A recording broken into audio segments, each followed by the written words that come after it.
Good evening. Welcome to the meeting of the Yarmouth Board of the Select Board of June 4th, 2024. This will be a hybrid meeting which necessitates the following notice be read.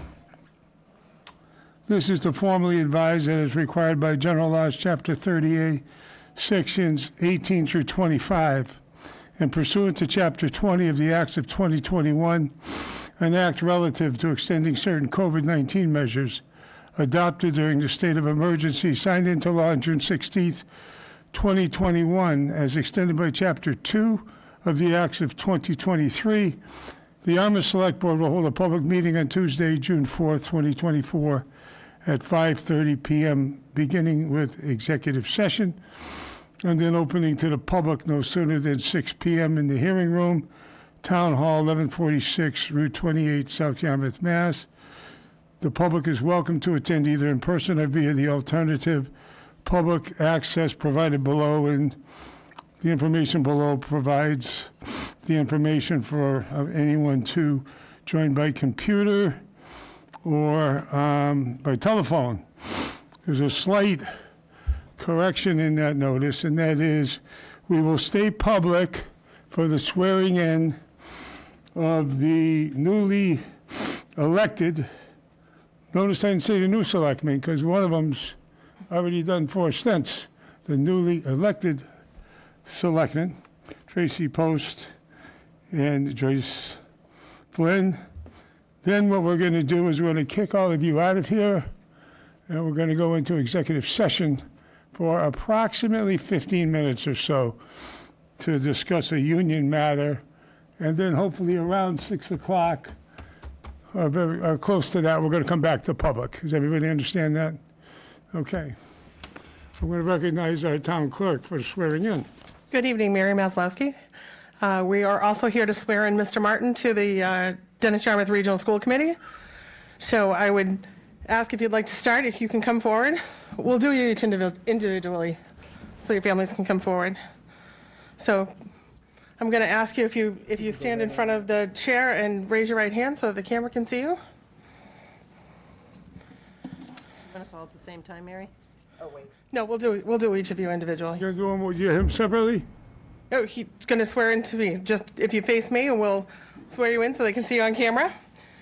So please repeat after me. I. Please state your name.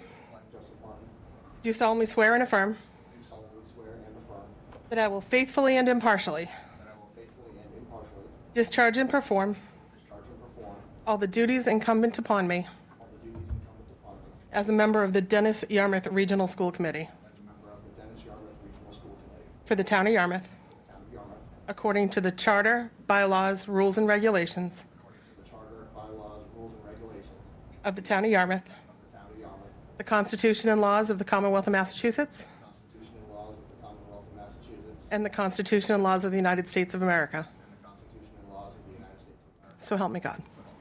Congratulations.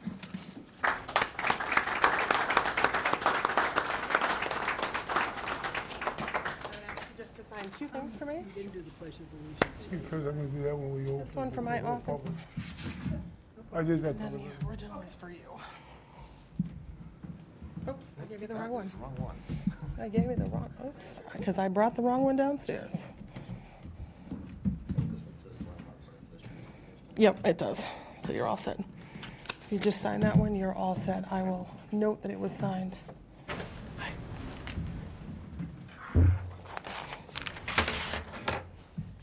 Congratulations. Thank you so much.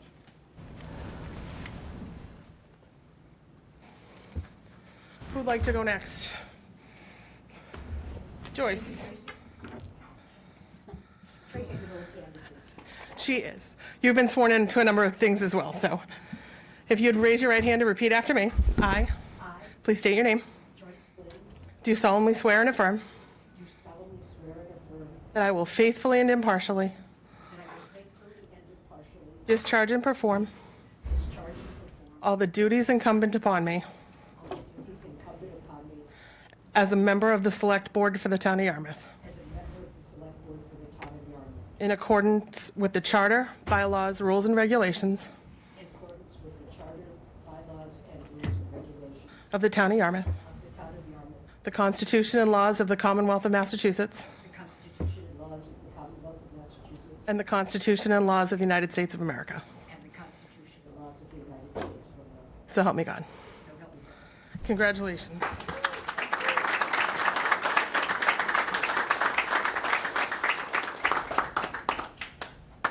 You just sign that one for me?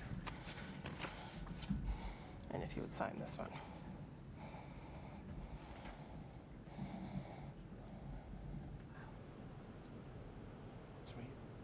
Thank you. I'll take this one. This is yours. Thank you very much. Lovely, thank you.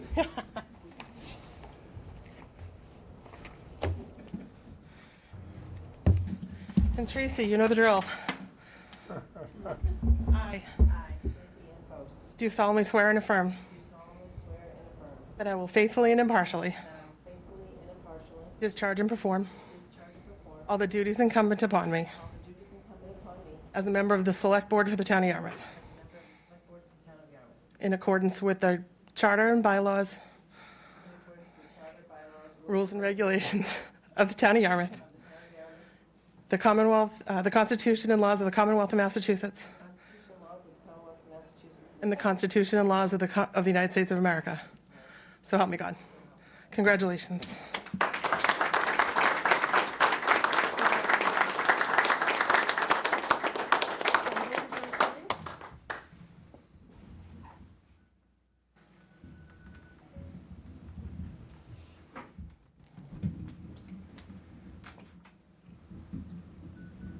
Thank you kindly. Thank you.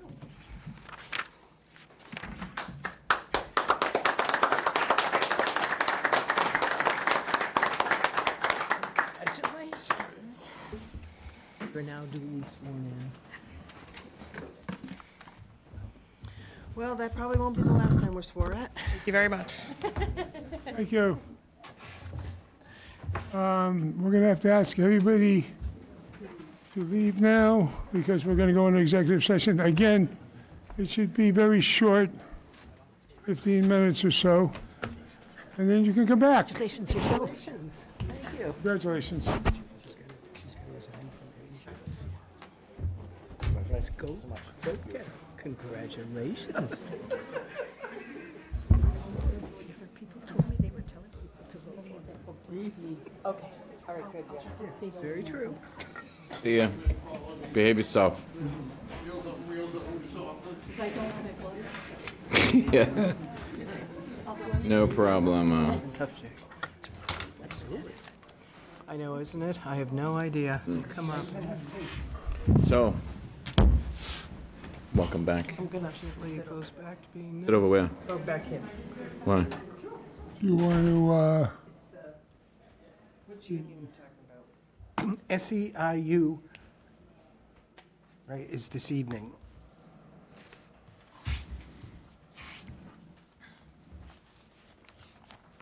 you want me to make the motion? I'll make the motion. Somebody second it, okay? I move that the Yarmouth Board of Selectmen enter into executive session pursuant to Mass General Laws, Chapter 38, Section 21A3, to discuss strategy with respect to collective bargaining, which, if held in open meeting, may have a detrimental effect on the bargaining of the public body, and the chair so declares. Do I have a second? Second. Okay, we'll take a roll call vote on that. Mark? Aye. Tracy? Abstain. Dorcas? Aye.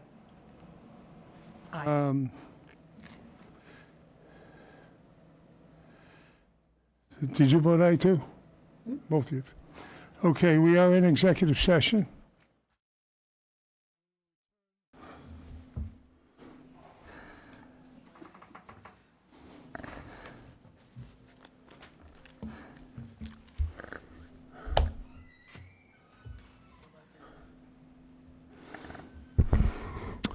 Good evening. We've now returned to public session following a brief executive session. We'll start this segment of tonight's meeting with the Pledge of Allegiance. Please rise. Pledge allegiance To the flag of the United States of America and to the republic for which it stands, one nation, under God, indivisible, with liberty and justice for all.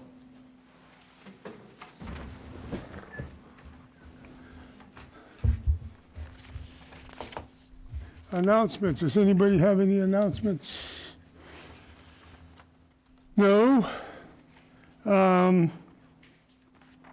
Okay, as you may know, as a result of the election, Joyce Flynn is a newly elected member who was sworn in tonight, and Tracy Post is a recently elected member, not newly because she served 4 terms prior to running this time.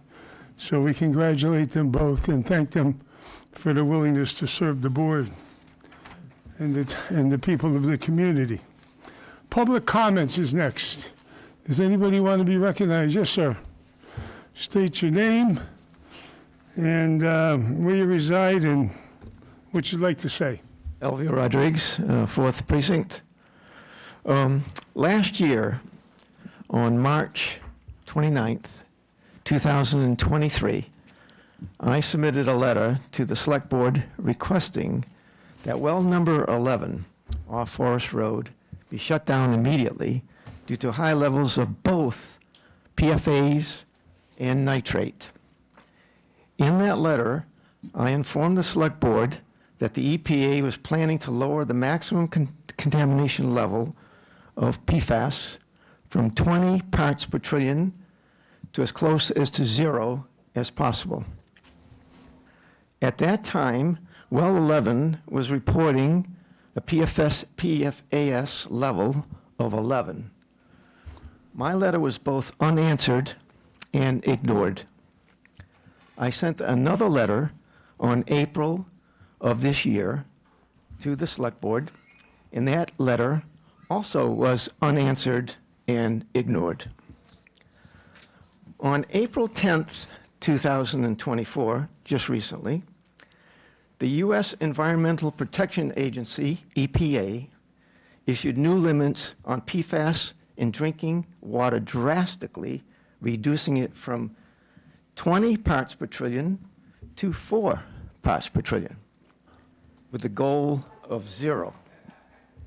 This should come as no surprise to you. You are advised of that eventuality.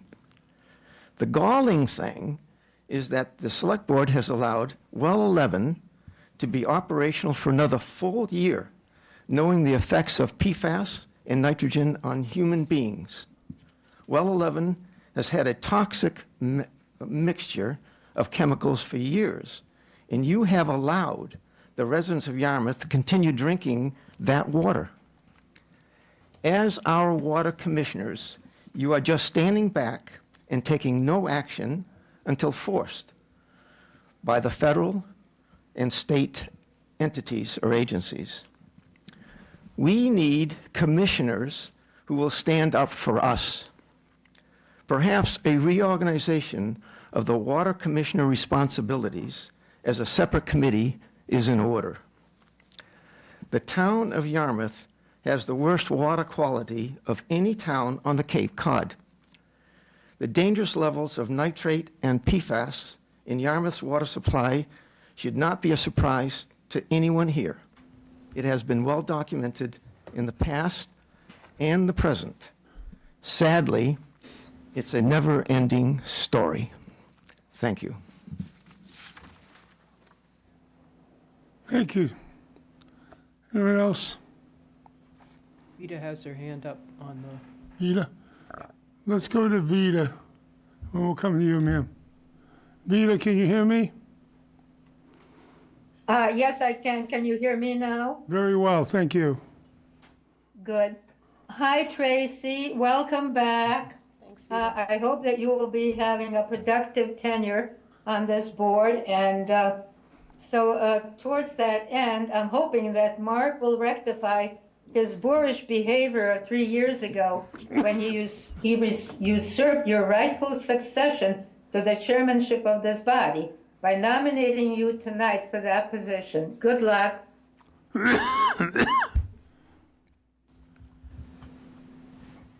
Okay, I guess Peter's done. Ma'am, you had your Yes. hand up in the back?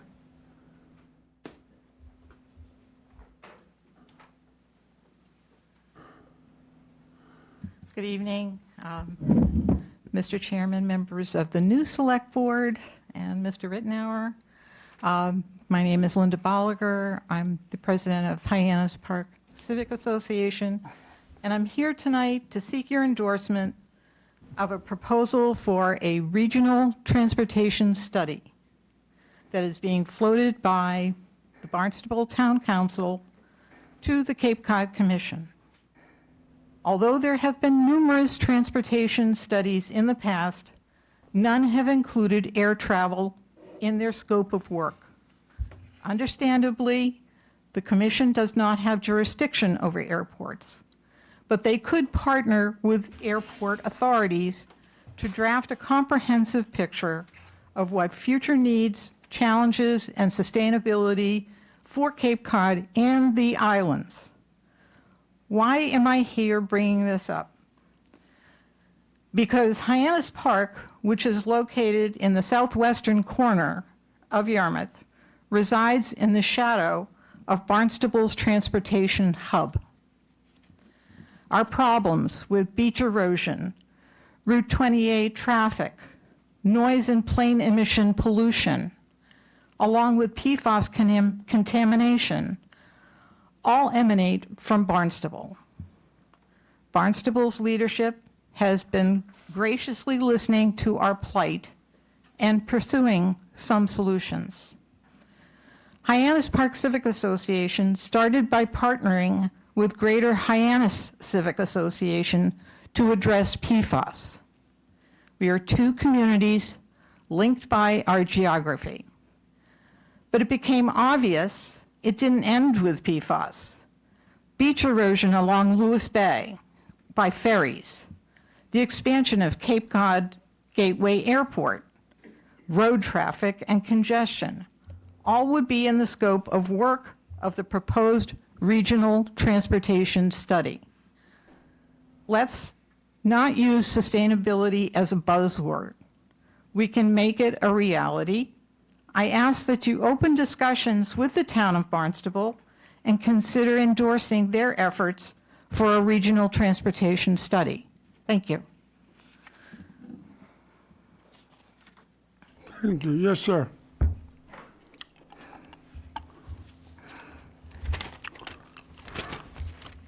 I'm Jerry Niedermeyer from Precinct 7. For the last couple of years, the snack bar at Smuggler's Beach has been not open or open very little.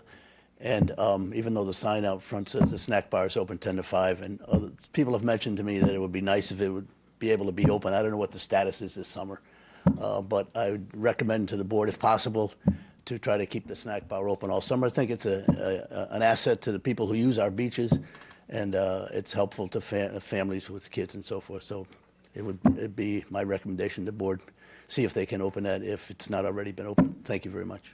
Thank you, sir. Anyone else?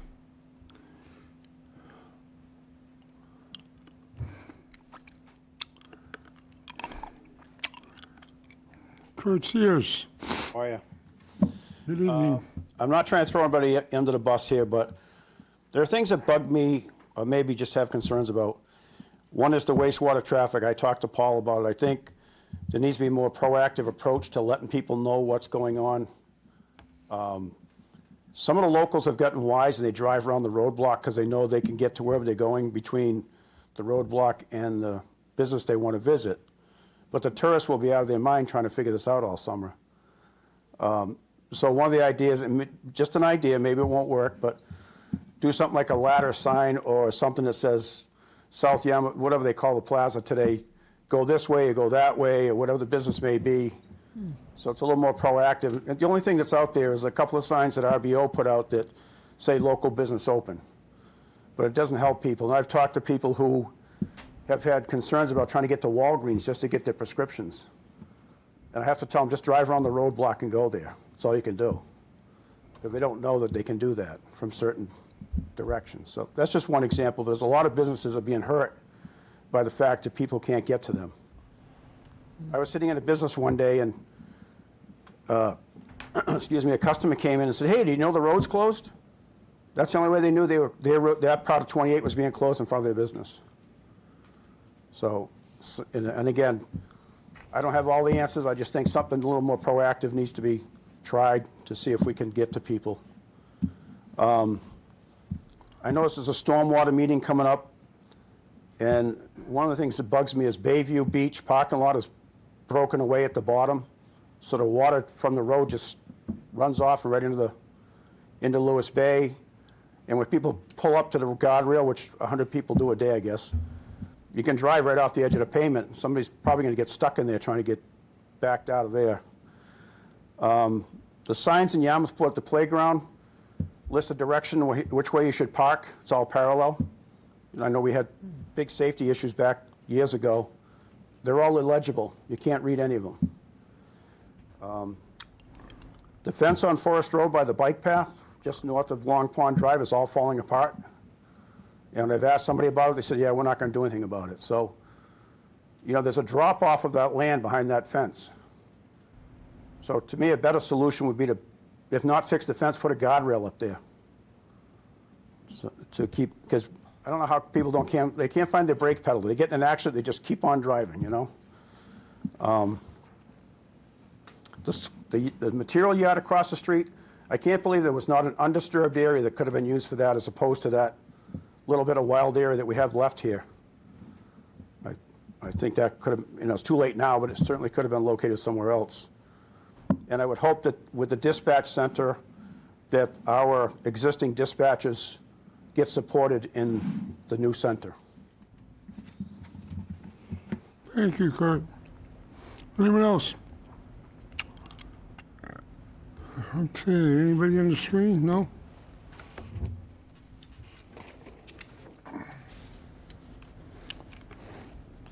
Next item, reorganization of the board. You should have a list of positions that were occupied in 23, 24, and then to the right of that, new, the vote that we'll take tonight on these particular items. First item is chairman. Do I have any nominations for chairman?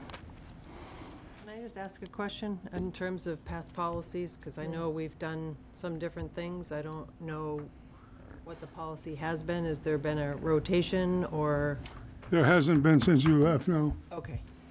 There was one at one time. There wasn't one when Eric was there like for 6 years. Right. Then we went through a rotation, then we broke away from the rotation. Okay. I thought we had Mark, what's in the time that I've been here, we've had Mark as chair and you as chair, so there has been some rotation. Yeah, but not, Officially? no, not annually. I think Mark served two consecutive terms, as did I believe.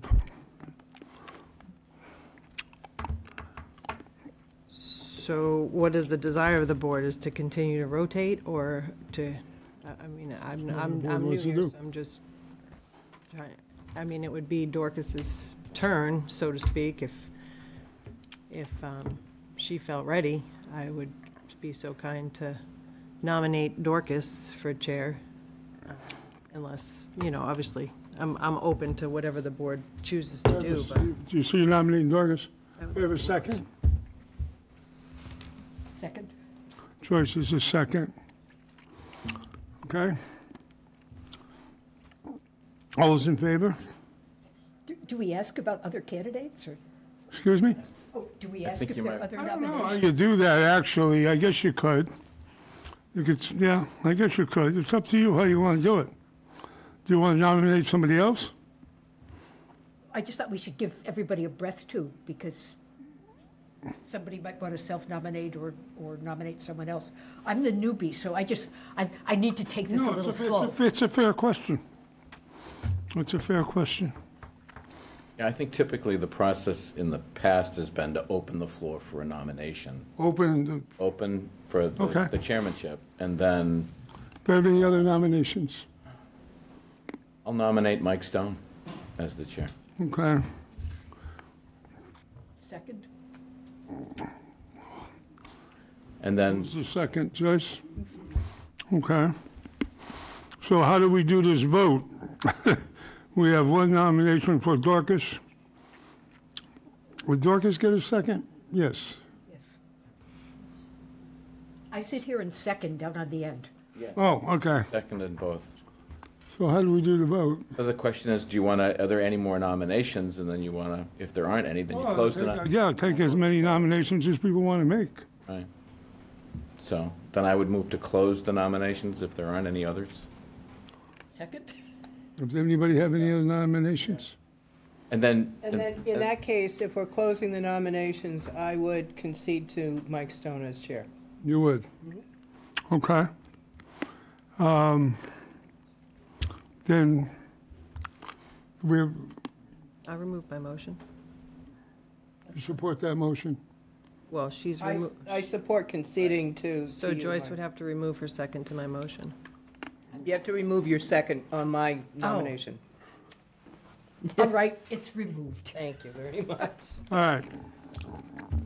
Anyone in favor of Mike Stone for chairman, say aye. Aye. Anyone opposed? All right. So that position will stay the same. Vice chairman was Dan Horgan last year. I'd like to nominate Dorcas McGurran. Dorcas, you have a second? Second. You're not going to second that, sitting down in that chair? Who seconded that? You, Tracy? Do we have any other nominations for vice chairman? All right, seeing none. All those in favor of Dorcas as the vice chairman signify by voting, by saying aye. Aye. Aye. Anyone opposed? That passes unanimously. Dorcas will be the vice chairman. The clerk last year was Dorcas. Chairman, I'd like to nominate Tracy Post. Do we have nominations for, I'd like to nominate Tracy Post as the clerk. I second. we have any other nominations for clerk? Okay, all those in favor say aye. Aye. Aye. Anyone opposed? Tracy has been elected as the clerk. Chairman of licensing. Mr. Chairman, I'd like to nominate Mike Stone as chairman of the licensing board. Okay, Second?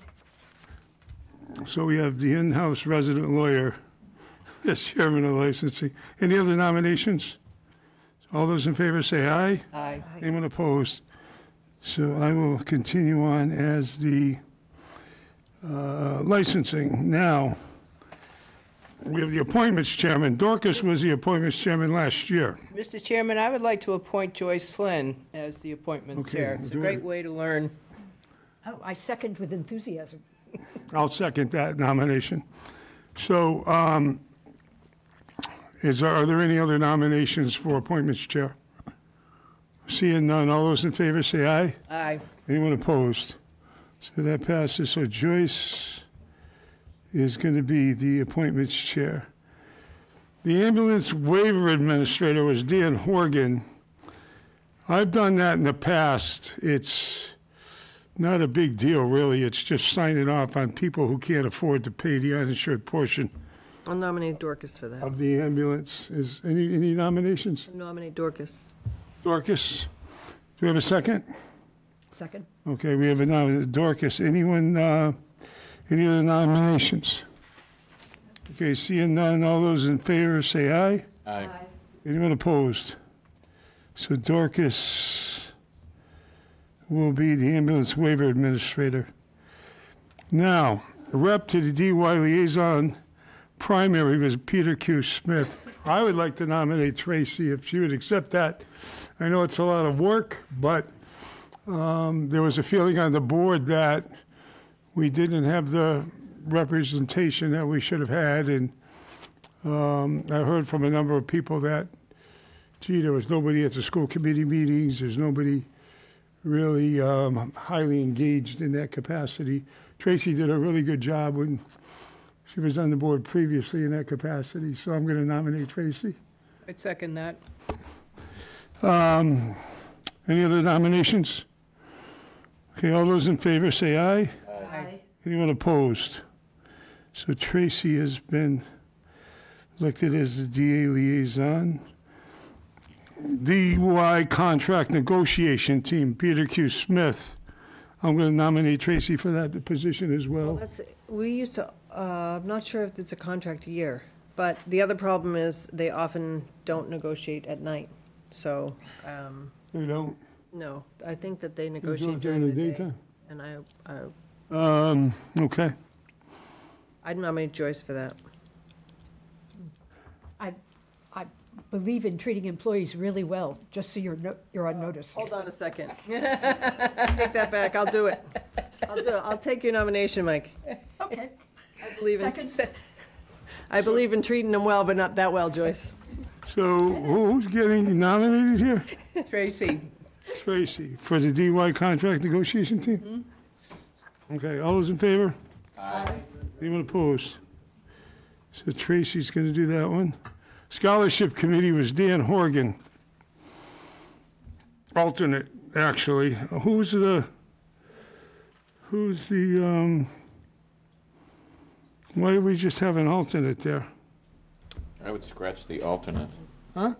Let's scratch the alternate, Mr. Chairman. Yeah. And just leave it the Scholarship Committee representative. And I'll nominate Tracy Post for that. Okay, we have a nomination for Tracy Scholarship. Do we have a second? second. Any other nominations? All those in favor, say aye. Aye. Aye. Anyone opposed? Tracy is the Scholarship Committee representative. Affordable Housing Trust, it was Mark Forrest. I'll nominate Mark Forrest. Second. We have a second. Any other nominations?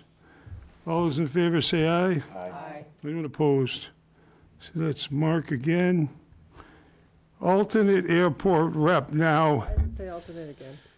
Because we have Chris, Chris Greeley, really is our airport rep.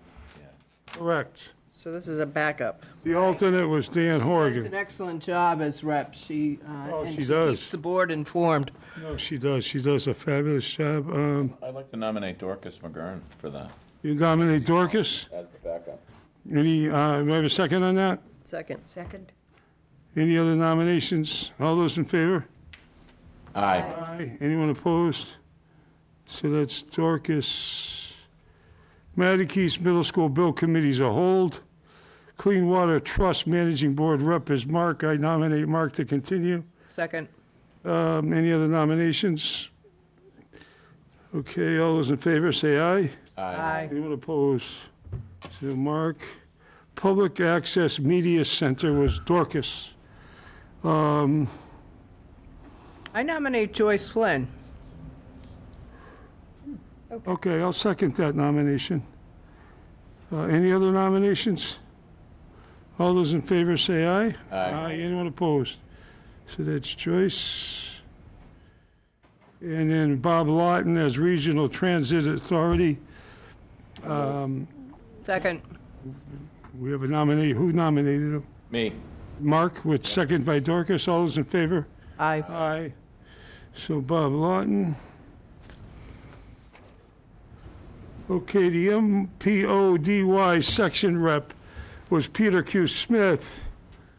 And we've been informed that we can leave Peter be the rep. And if he can't make meetings, he can nominate somebody to, Really? yeah. This is an elected, isn't this? the Both thing Bob that and I they got said? emails to that effect. Otherwise, we, Is that clarified?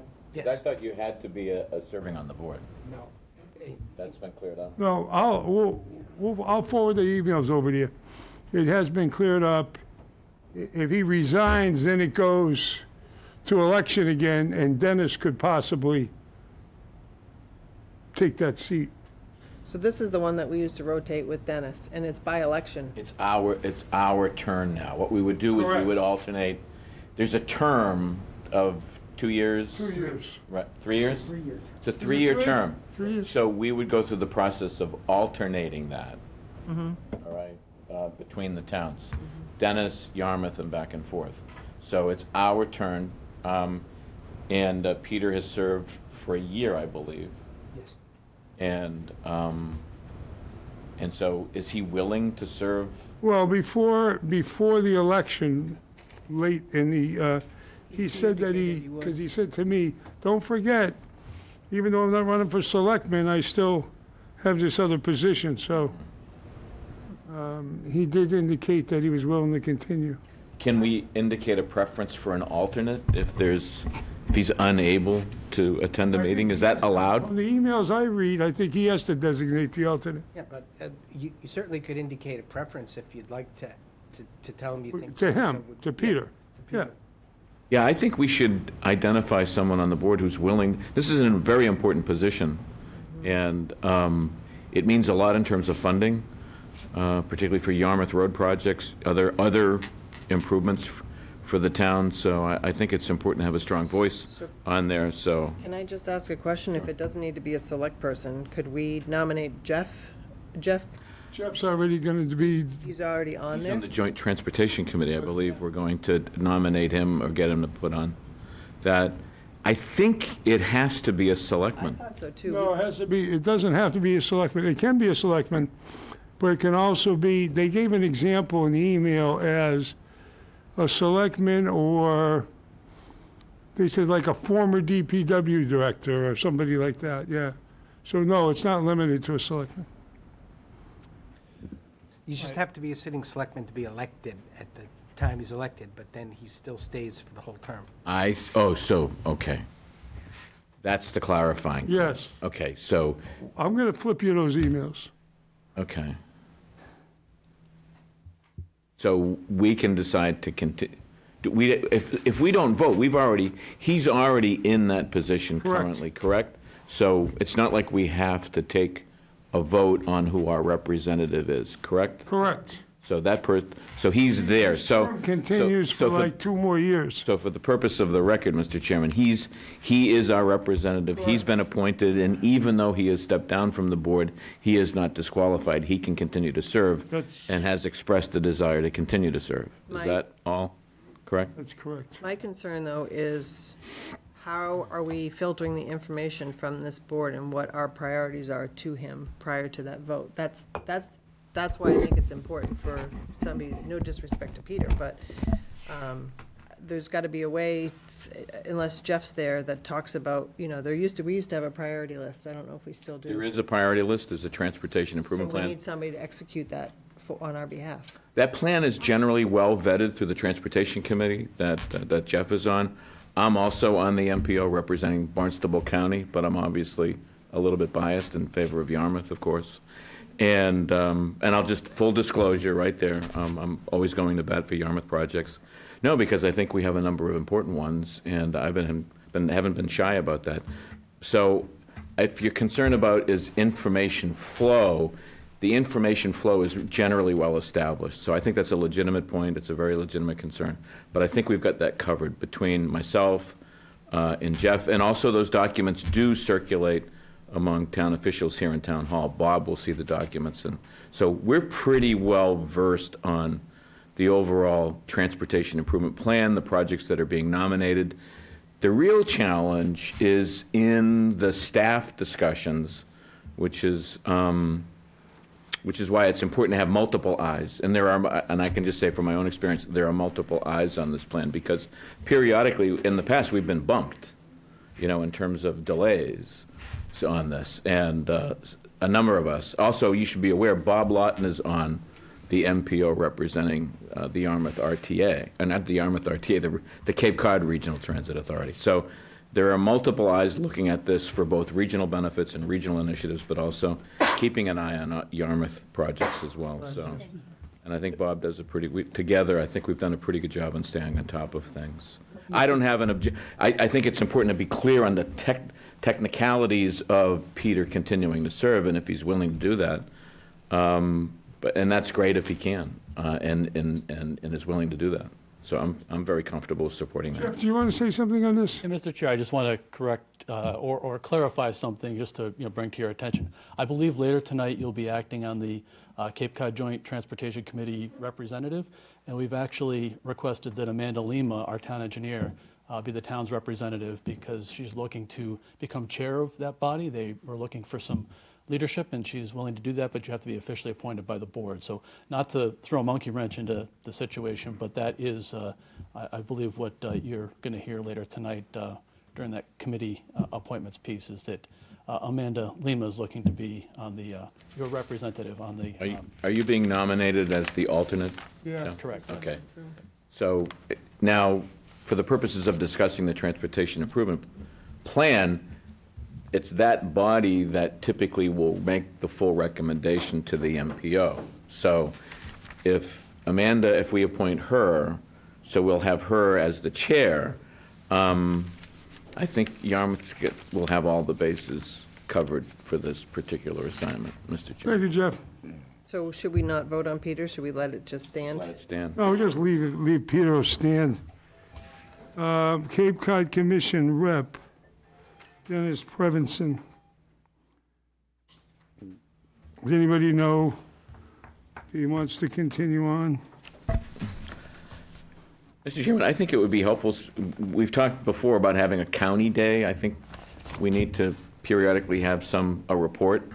Remember when Suzanne McAuliffe was, representing the county? She'd be in here every 3 or 4 months giving us an update on county stuff. I think we should get in the habit again of inviting our county reps to come in periodically, and particularly this one, Cape Cod Commission. I mean, there's a lot going on over there. It'd be nice to get a report from time to time from our rep there on what they're doing. So I'm very comfortable with keeping that appointment as is. I don't think we have to act on that one. I think we can just let that one stand. Just leave it? And leave it there, and Dennis will continue to serve. But I do Tentatively, think, July 9. what's that? July 9 is our tentative county update night, so we're working on scheduling that now. So do we need to act on that, Bob, do you know? So you got all that, Bob?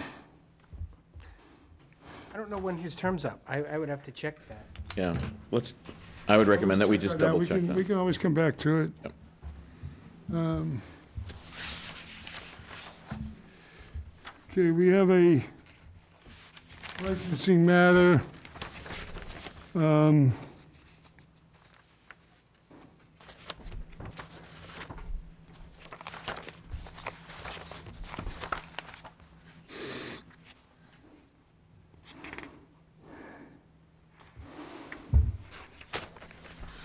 See the advertisement for it. 6:30 item, here.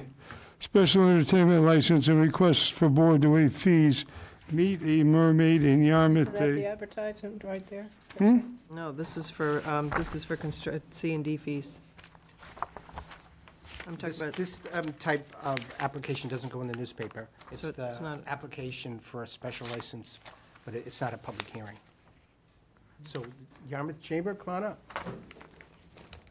This event's being coordinated under the Tourism Reservation Preservation Fund's marketing, events, and communications contract signed by Mary Vilbon. Good evening. Good evening, how are you? You want to identify yourselves for the record, please? Certainly. My name is Mary Vilbon. I'm President and CEO of the Yarmouth Chamber. Hi, I'm Jennifer Warner. I'm the Marketing, Communications, and Events Director for the Yarmouth Chamber. Okay.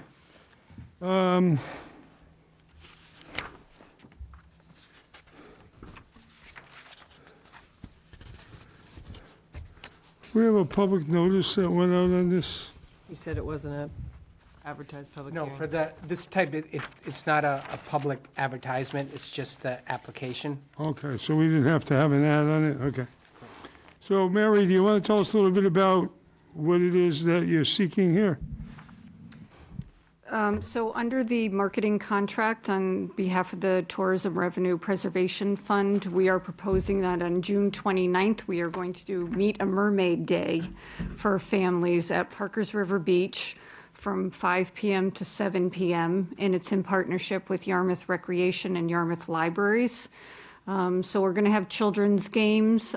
Miss Cape Cod will actually be a mermaid for the afternoon, so that there'll be photo ops, there'll be family games, there'll be storytelling, and then in the evening, Yarmouth Recreation will be doing a movie on the beach as well.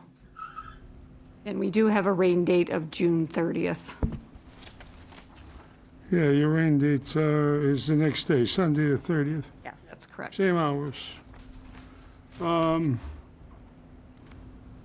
Is there going to be a fee charge for this? There is not. No fee to the public?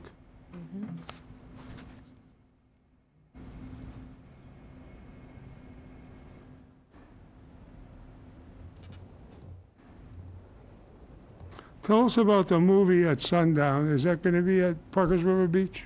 It is, yes. So Yarmouth Recreation will be organizing that portion of the event. Okay. They're going to be showing The Little Mermaid. Of course. Appropriate. If you have grandchildren, you'll understand this.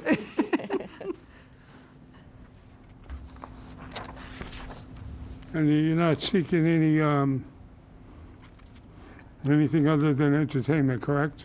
No, and the only reason why we're applying for special entertainment is because we will have an MC of the event. So he'll be making announcements when certain things are happening. And then we also will have a steel drummer playing in the background.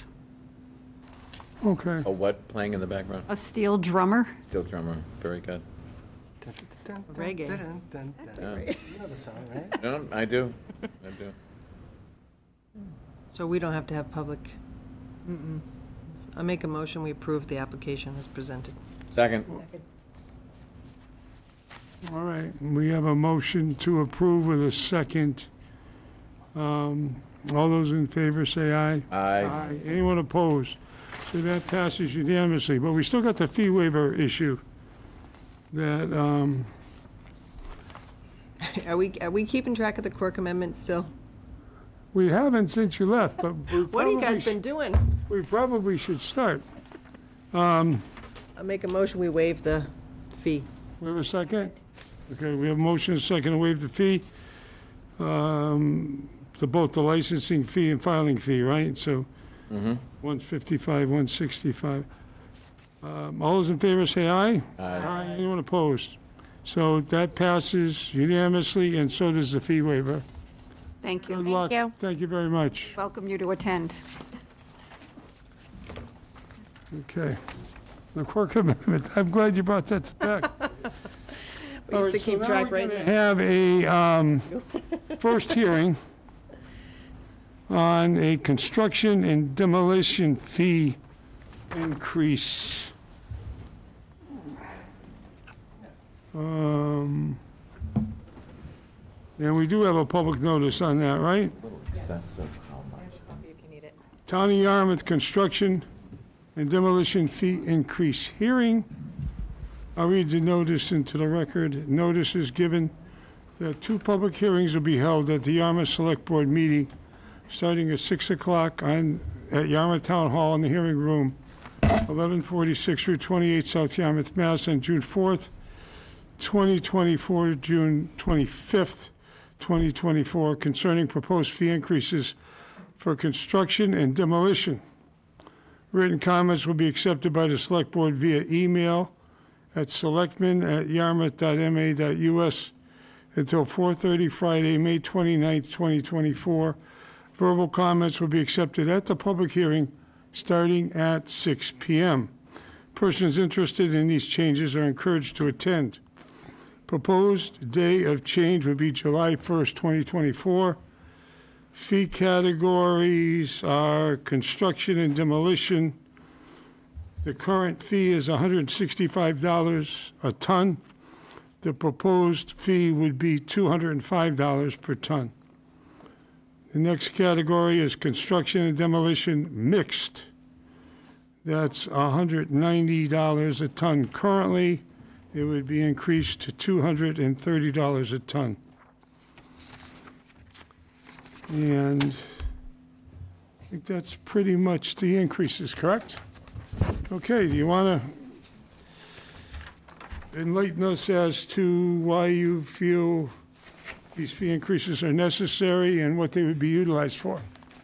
Thank you, Mr. Chair. I'll just introduce myself. I'm Jeff Colby, the Public Works Director, and Roby Whitehouse, our Assistant Public Works Director, will guide you through a couple of slides we have on this topic. But I will say it's been 2 years, a little over 2 years, since we've been before you on this fee increase, and costs have increased over that time, obviously. So, Roby? Great, thank you very much. I should probably pull up so you can hear me. Bob, thank you very much for bringing up the presentation. Thank you for taking the time to speak with us this evening, and we'll make this as quick as possible because we know you have a full agenda. So just make sure I'm going in the right direction.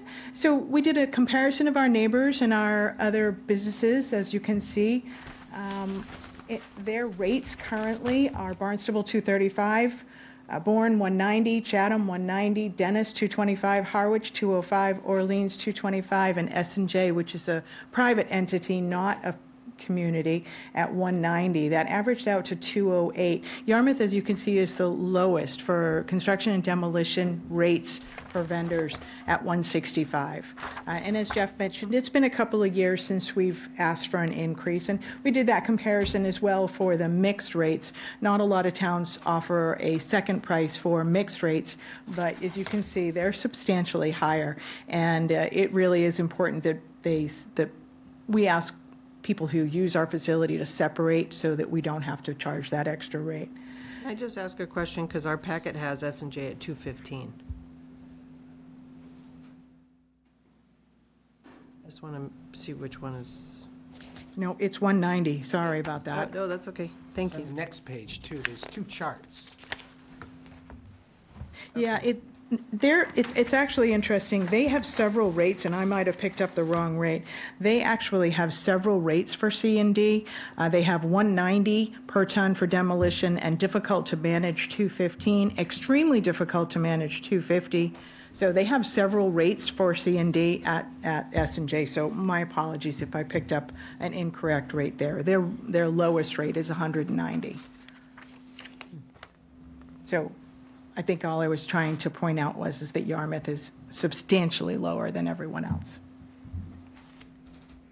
So as Jeff mentioned, it's been quite a while since we've been before you. And as you can see, you approved our increase to 165 in April of 2022 with a mixed rate of 190. And we recognize that although those are the fees that are charged to the folks who use the facility, it's important to kind of keep track of what the town is being charged. So the 2020 FY23 rate to charge to the town is $138. Our current year that we're in right now, it's $144.90. And beginning July 1st, the rate that we'll be paying the vendor, Win Waste, will be $152.15. We have a conclusion of that contract in FY26, and we're expecting at this point that the rate increase from that vendor will be at least 25%. They haven't specifically confirmed that, and who knows who will win the bid. Of course, we have to go through the procurement process, but because of what they're dealing with on their side, the costs are going up significantly. So we expect that we'll be back before you again to talk about this. But we wanted to share those rates with you to anticipate what those cost increases will be. So for C&D fee analysis, as I referenced earlier, I didn't reference this, but in FY23 we had expenses of over $4 million. It supports our salaries, benefits, insurance, utilities are not included in that. The revenue was 4.7. And our current fee analysis indicates that we need at least $250,000 to support our increasing disposal fees and in anticipation of 2025. We have several items that we know that are coming up in addition to our C&D pad, which was voted upon. We know that we have some drainage concerns, we have some vehicle replacements, we have also some facility improvements that need to take place on some of our older properties on that site. So I wanted to quickly summarize.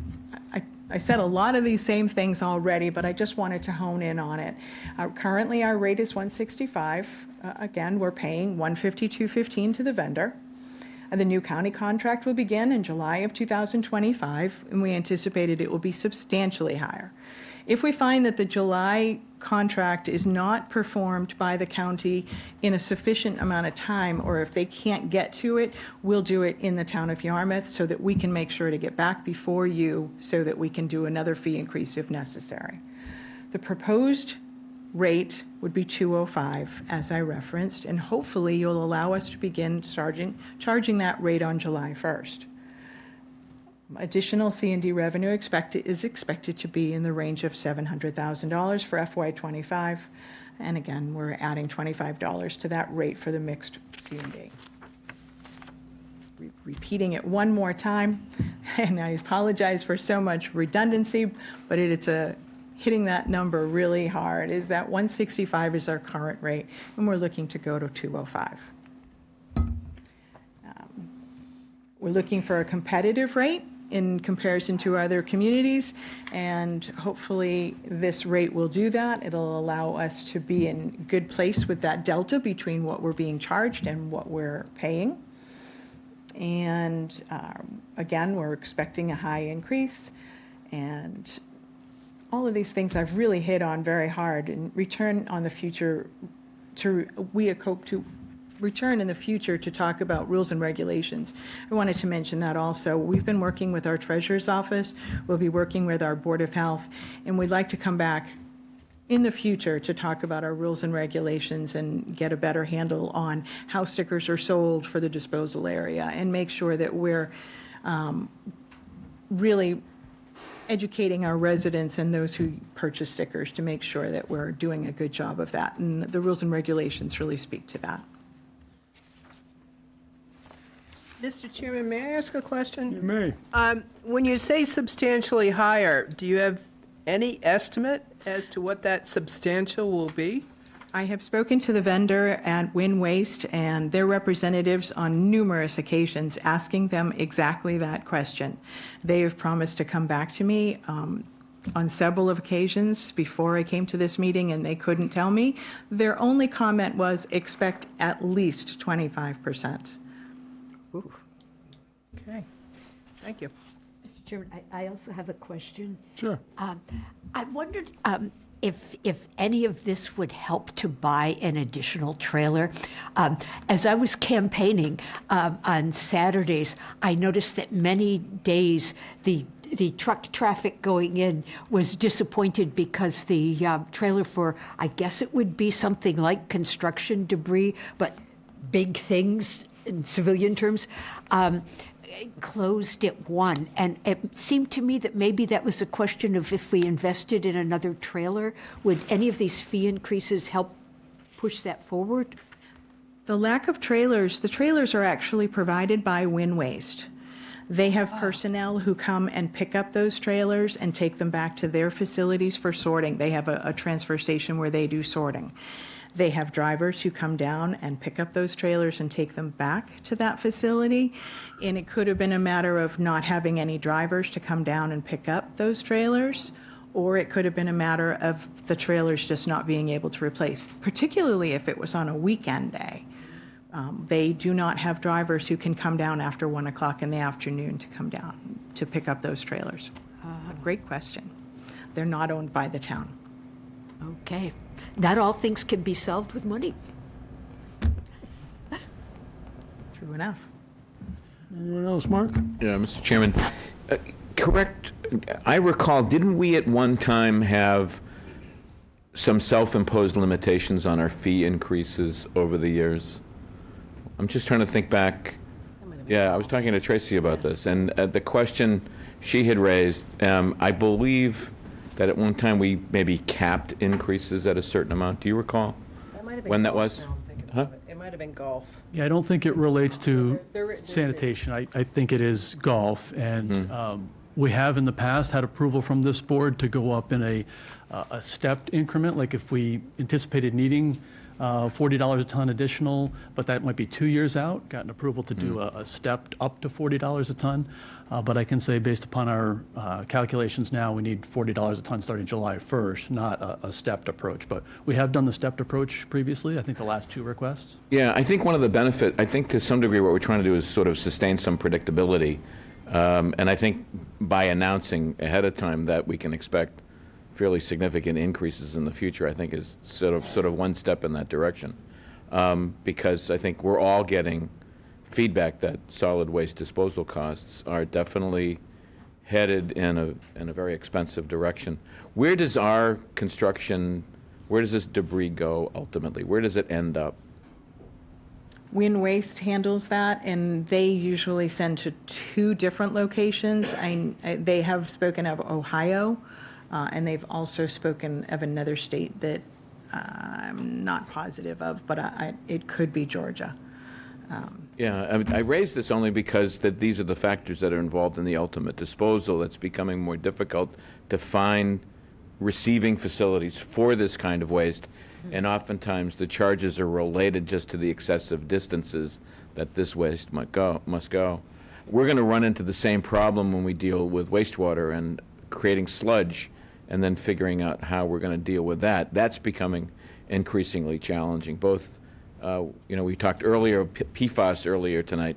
PFAS has become an issue in the whole business of sludge management, and we're finding fewer options in terms of that disposal. So that's another topic that we're going to have to eventually wrestle with. But I think getting back to this, I think that the fee increases. I know we're not going to vote on this tonight. This is just the first hearing, but I think you've made a good case for us to address this. And I think everyone, just a reminder that these costs are going to continue to keep going up.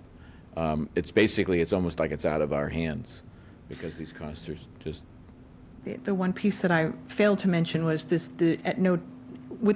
increase also will take care of any concerns about rates increases for our residents as far as stickers are concerned. It supplements that. So that is something that I didn't mention earlier, but I think that's really important to note. Our residents are not being affected by this. It is the users of the C&D. Yeah, and I think it's good to emphasize that point because one of the reasons why you have these separate charges is in order to limit the impact on residents for that resident fee, which in and of itself is a significant dollar amount. But the fact is by managing this in a very self-sustaining kind of way, it sort of keeps those other fees from having to sort of pick up some of that cost as well. So no, I appreciate that. Thank you. Yeah, I was just going to say that if you look at the expenses versus the revenue, clearly there's money made here that supplement the disposal area. However, I think we should potentially consider a range of a fee because it is a money-making endeavor. If you see a drop from the rate increases in your total tonnage, I think that potentially you would want the flexibility to reduce that in a quick manner because if S&J is at 190 and the rest of them really aren't competitive because everybody's pretty far away, that's lower. Maybe we want to give them the flexibility to be able to bring it back down a little bit. If I know you're going to need the money, but I'd hate to lose the tonnage because that would net in a loss for increased revenue for our that offsets the disposal stickers. So, and we had this conversation. I think was our concern the last time was being competitive and still making sure that we got the tonnage that we needed to be profitable. So that's all. Anybody in the public want to be heard on this matter? Anybody on the screen? No hands up.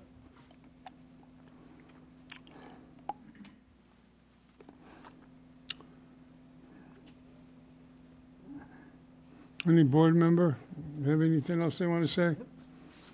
All right, then we'll put this over for a second hearing What was the date on that? June 25th, continued to June 25th. 6:25? So we'll continue this matter to June 25th for the second hearing. Thank you.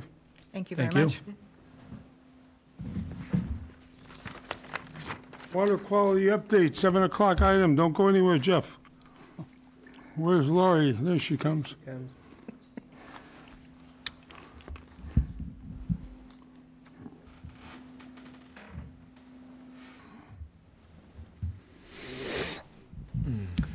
All right, thank you, Mr. Chair. Looks like we're just about ready. I'll introduce myself again, Jeff Colby, Public Works Director. We have Lori Rizal, our wastewater superintendent with us, and she's going to give you an update on water, drinking water, and then we'll transition to a wastewater update. That's also on everybody's mind these days.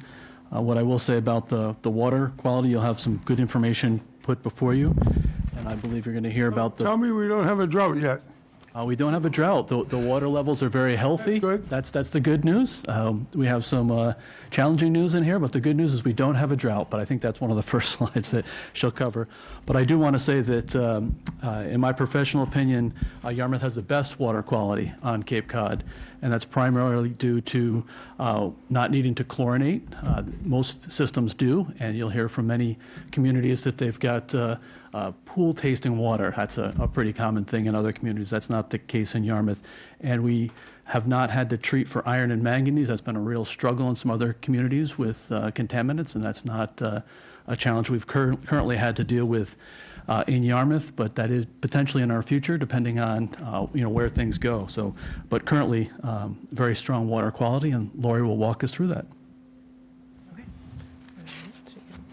So just for the water portion, we're going to be talking about the drought, although we're not in one, so don't worry.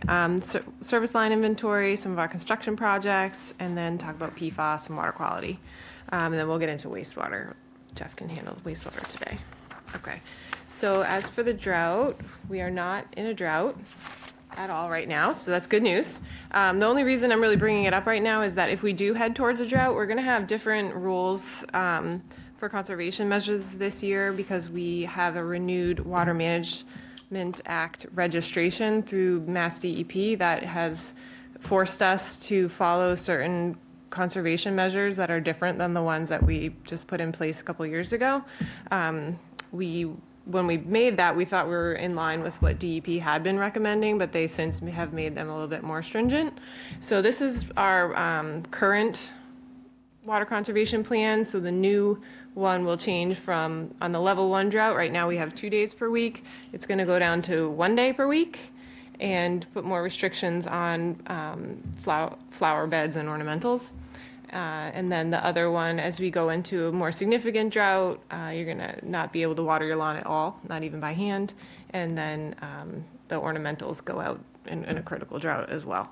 So just wanted to give everyone a heads up that if we do head towards a drought this year, restrictions will be more stringent than they have been in the past. And that's required by Mass DEP. Another project we wanted to let everyone know about is the service line inventory. This is part of the Get the Lead Out program through EPA. Every town or every water department is required to submit a inventory to Mass DEP and EPA by October 31st, 2024. So we've started to compile our inventory based on ours. We have some records of water service lines, and we are also asking our customers to help us with this by filling in a form online.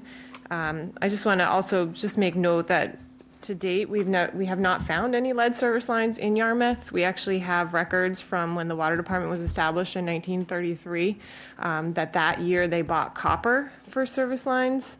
And once you use copper, there would be no reason to go back to lead. Copper is malleable, it's bendable. That's why they used copper, and that's what they needed lead for. So if you've already moved on to copper, the latest and greatest at that time, there'd be no reason to go back to lead.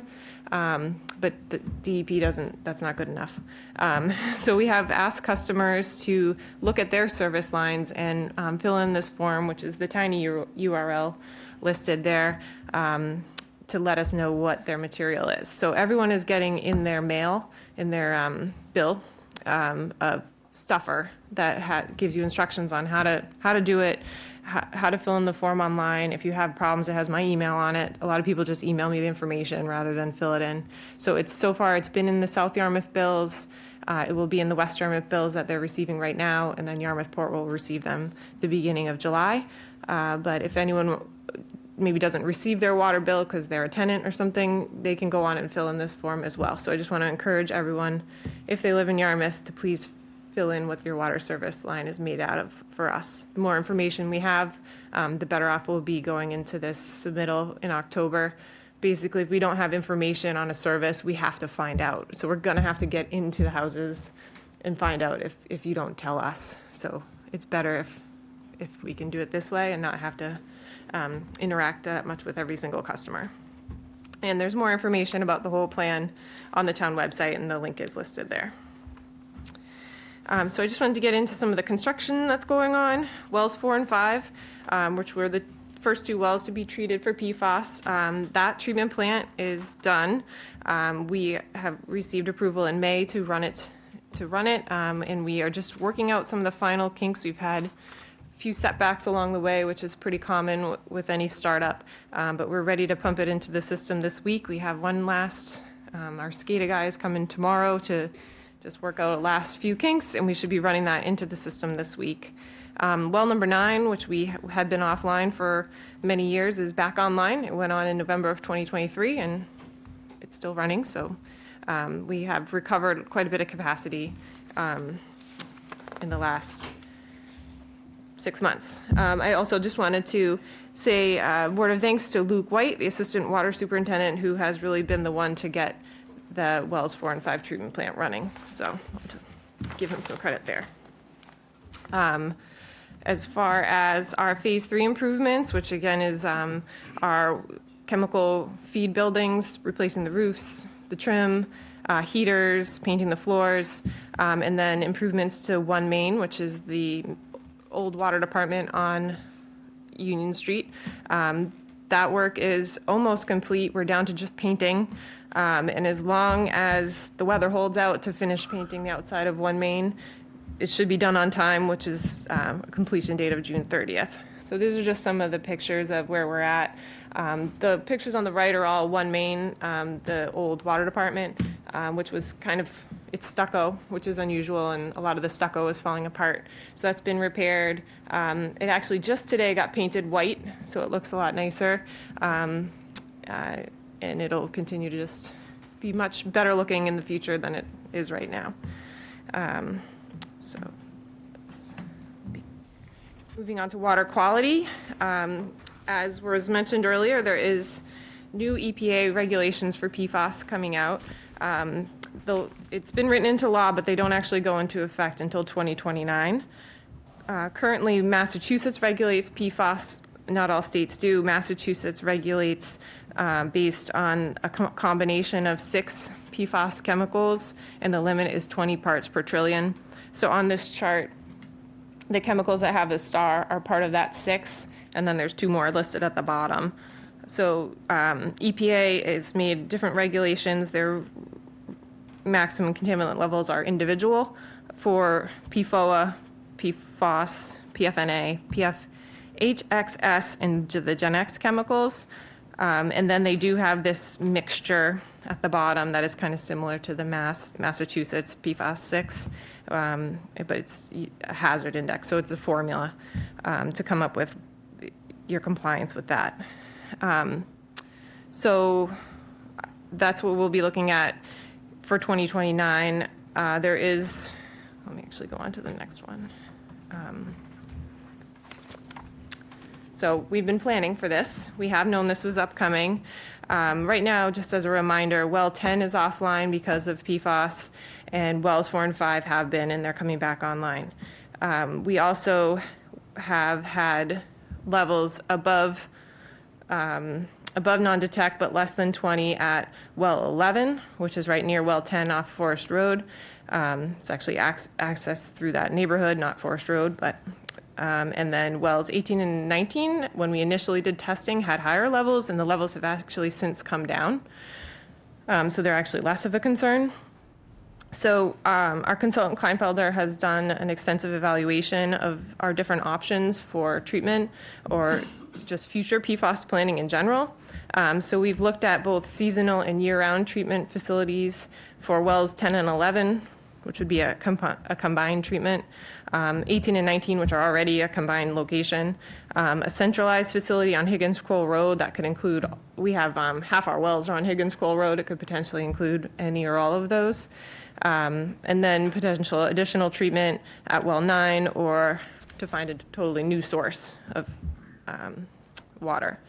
And some of the metrics that they looked at were water supply volume, how much each well can produce, what the capital costs and O&M costs would be down the line, the site suitability, if there's wetlands around, other constrictions, how it applies with resiliency, so, close proximity to flood zones and things like that.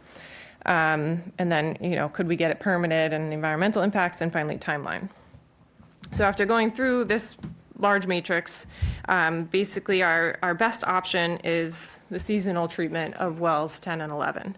So as you can see in the map there, well 10 is the one more northern. That's right off Forest Road. Well 11 is at the end of Kristen Path, but there is a power line and a water line that crosses over to Forest Road.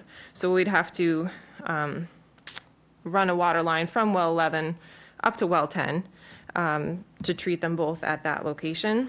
And this would be beneficial because it would bring well 10 back online, and it would help us with well 11, which will eventually, it actually has slightly higher levels of PFOA, which will have that EPA regulation of 4.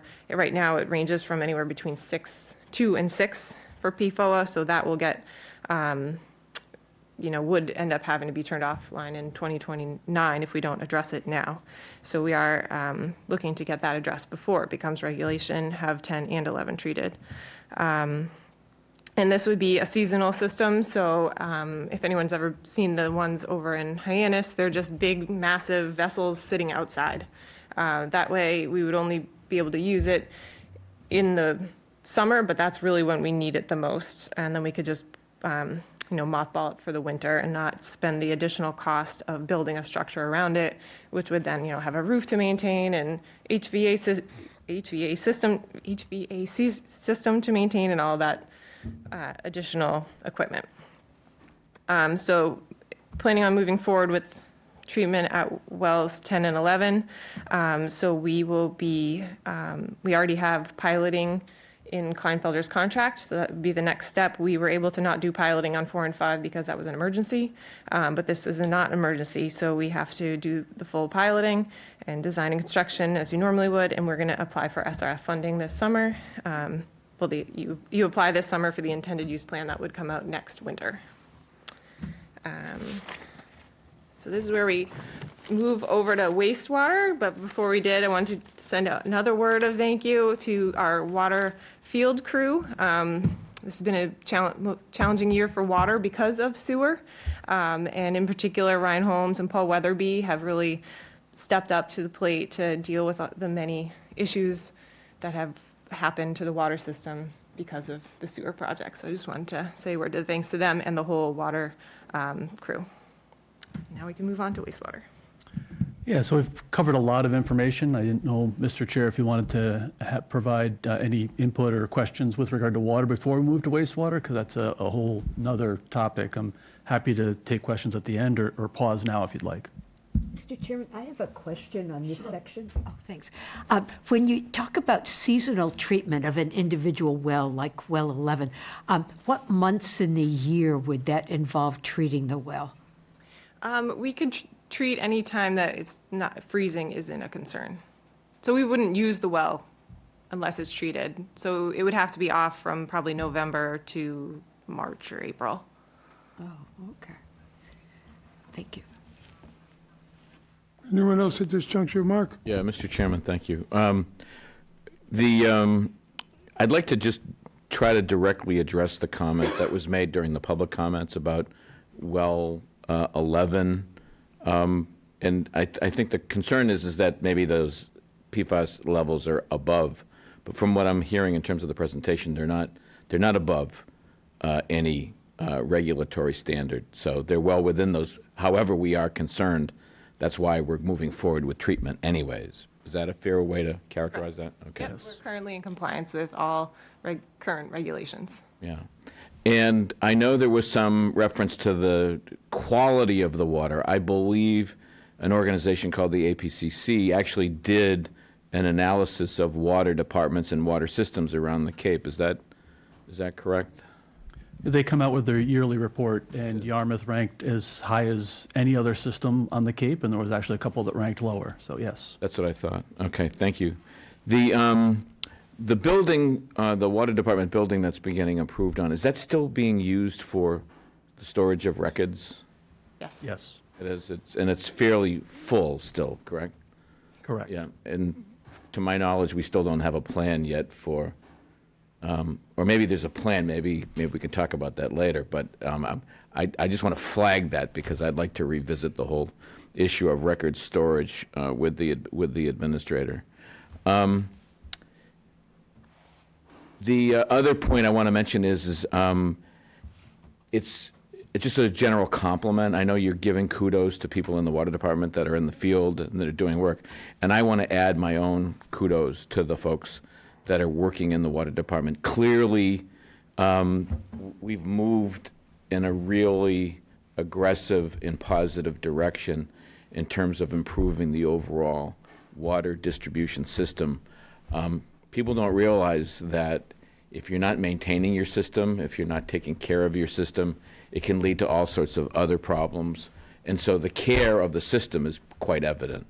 And whether it's the pumping stations, the facilities around the pumping stations, putting in the treatment and getting those systems in place, even the hydrants. I used to complain, I used to annoy Jeff on a regular basis about the hydrants and when the hydrants were going to be taken care of and maintained and painted. And even those are all looking great. And I think quite, in many respects, it sends a message to the residents of the town that the municipality cares about maintaining its infrastructure, and that says a lot about the community. So I too want to add my kudos and compliments to the water department and the water department team. I know a lot of work has gone into this, and so it's not gone unnoticed, so thank you. Thank you. We haven't got to all the hydrants yet, but we will get to it. But We will get there. But it's, I know, it's being noticed, so thank you. Tracy, do you have any comments or questions at this point? Dorcas? No, thank you. Okay. All right, no other questions. We'll move right on to wastewater. And could I? Sorry. So groundwater discharge permit, we want to start with the permitting, and this is the big news. We have on Friday, so just hot off the presses, received the draft groundwater discharge permit from DEP. I will say this has been a long process, multi-year process, and we've been before you a couple times in recent months to update you on the progress, with this being the announcement that we wanted to be able to make. So that's the good news. There is a little bit of a process behind that. There's a posting that needs to happen. There's a comment period. But we have reviewed the draft permit, and it's all good news. There's nothing very stringent in there that we couldn't comply with, any difficult provisions. It's all good news, and we're able to move forward based upon that with the next contracts. And so it's all very positive. So I wanted to cover that. It's highlighted on this slide in bold, but certainly wanted to put that message out there first before we cover all the other items. So this is a little bit of history on this slide as well, with where we were. And as I said, multi-year process starting back in August of 22 with the hydro-geo study that was also approved as part of this package over the last couple of weeks that DEP approved for us. We will be meeting with DEP going forward because we do have work to do. That draft groundwater discharge permit was for 370,000 gallons a day. That's a big number, but it's not as much as we need going forward. So that's a portion of our phase one flow. And then ultimately we have a 8-phase plan. So we need a lot more groundwater discharge permit capacity in the future, so we will continue to meet with DEP to make progress in that. We've also regularly been meeting with our neighboring communities, at least on the staff level, with Barnstable and Dennis, which are in the same situation we are. In the case of Barnstable, they need additional capacity and have had regular discussions with DEP. And in Dennis's case, they're following right on our tailcoats with building a brand new facility. They're a little bit behind us, but they're taking copious notes with the process that we just went through. And we compare notes on a regular basis to make sure that we can make progress, and we're giving the same message to DEP because it's the same across the Cape with these challenges. So we also had filed a notice of intent, and that was very helpful in our process with our local Conservation Commission. They approved the order of conditions. That's also some good news to share, but that was a very powerful tool in dealing with DEP to say, hey, our local commission supports this monitoring and testing plan, and that went a long way. So that was a great help.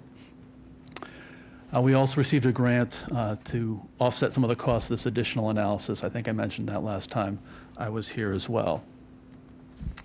So just a little bit of a refresher. This is the wastewater contracts. There's 6 of them since this is such a large project for this first phase. Contract 1, which is the critical piece that we needed, which is our treatment facility. We needed that groundwater discharge permit in order to move that forward. So currently we are advertising for that project. There's been a lot of interest, and so we're very excited about that. But the project is advertised, so that's very good news. And contracts 2 and 3 are the ones that are actively being worked currently, and we are advertising this week for contract 4 as well. I think some of that's going to be covered on these next couple of slides, but this is just graphically where those different contracts are so people could get that clear. We also like to show pictures whenever possible, and there's some representations of what the process building will look like for the water resource recovery facility. I previously mentioned that as treatment, but that's where the treatment for the wastewater occurs. Pre-qualification has been completed, and as I mentioned before, we are now advertising the project. So some milestone dates to be aware of is that the sub-bids are due July 30th. There's quite a few for a project of this magnitude. And the GC bids, the general contractor bids, are due August 20th. So time is marching forward here because we do have a deadline. That's that last bullet there, and that's of October 31st of this year to have that awarded. So those are critical deadlines for us, and that's an extension, that 31st deadline. But we are on track to meet that. Here's another picture, is like a bird's eye view of what that facility looks like. The water department property building is right here. So if you stand behind that building and look at that vast open field, that's essentially what the rest of this facility is. These are treatment buildings, and these are the infiltration beds where the groundwater will be, where the effluent will be dispersed to filter down into the groundwater. Another representation of what that facility looks like from the processing standpoint. Sequencing batch reactors, and again, it's a very industrial type of complex, but I think it helps people to get a picture of what that looks like versus just looking at plans that are online. So contracts 2 and 3, I mentioned that before. Those are actively being worked now. Contract 2 is a contract that Robert Biauer has, and they are working currently on Route 28 until June 14th. After that, they will be off of Route 28. They'll be continuing to work other areas of the community, primarily Old Main Street, Pond, Buck Island Road, Winslow Gray, Forest, and Long Pond. So there will be ongoing wastewater construction throughout the summer, just not on Route 28. So there'll be a break for the businesses and our residents and tourists alike along that stretch. And contract 3 is Rivoli construction. There is currently no work happening on that contract on Route 28 or South Shore Drive until after Labor Day. But they will continue working on Seaview, which is a short section of main that's being installed currently. We anticipate that they'll tentatively complete that section by June 21st. So that's the tentative end date for them to take a summer recess in their portion of the project. May I just quickly ask, so that means the road closed signs, the detours, all of those are going to disappear as of June 14th? There won't be any For the detours summer? along Route 28, but there will be detours or construction that's happening on other roads. Right, but on within Yarmouth. 28. But on 28, as of next Friday, it will be no construction. More orange signs. on Route 28, that's correct. Okay. So in answer to the businesses, the concern that was raised about the businesses, everything will be wide open. For Route 28, correct. Thank you. Great. So the remaining contracts, you saw that map I showed earlier. We have contracts for, I think I let the message out a little early on that, but the bids are due June 27th, so just this month. We'll know what the bids for that fourth contract are. And then we still have contracts 5 and 6 that are outstanding.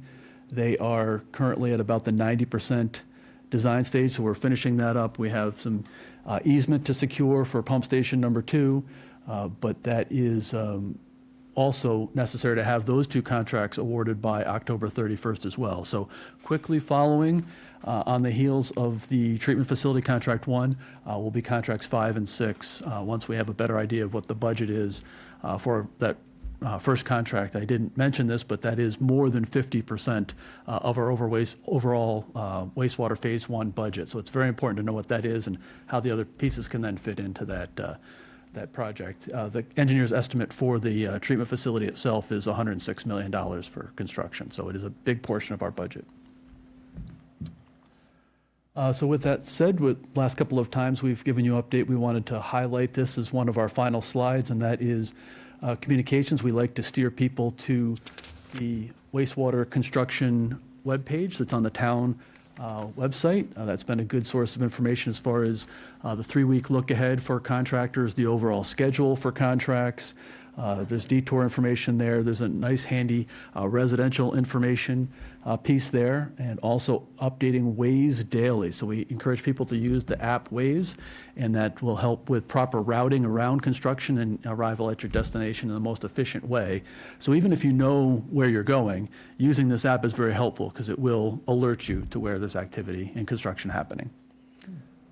With that said, I think that's really, you had a little item at the very end here you wanted to add, Lori? Right, I just wanted to add the the 2023 water quality report is available. Everyone should have received a postcard about it, but if you didn't, the link and QR code is there if anyone wants to check out the 2023 water quality report. And happy to answer any questions you might have. Odor immediately comes to mind, particularly, I have to say, for me personally, living on Sullivan Road, just around the corner from this new facility. Where are there any comparisons that we have of current locations and what the odor situation is like there, for like what we might be dealing with? Certainly. There's a couple of relatively new, modern wastewater treatment facilities on Cape Cod, the most recent being Orleans. A great example of a facility that's up and running, and you walk through there, you wouldn't even know there's a wastewater treatment facility. It's odors are well contained and well treated in these new modern facilities, and also Chatham, which is a facility that's a few years older but still has modern technologies associated with odor control, and you wouldn't know there's any issues. No complaints in either of those areas from the neighbors. That's when we go and tour these facilities, it's the first question we ask. We've actually brought the health department out with us on a couple of these tours because odor control technology selection was an important process as part of the design process, and we asked the different operators any complaints from neighbors, and there's never been any complaints from these facilities that we're aware of or were reported to us. Okay, thank you. Joyce.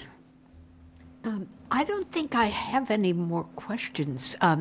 This seems pretty thorough, and I will have questions the minute you're done, of course. Thank you. Tracy. No.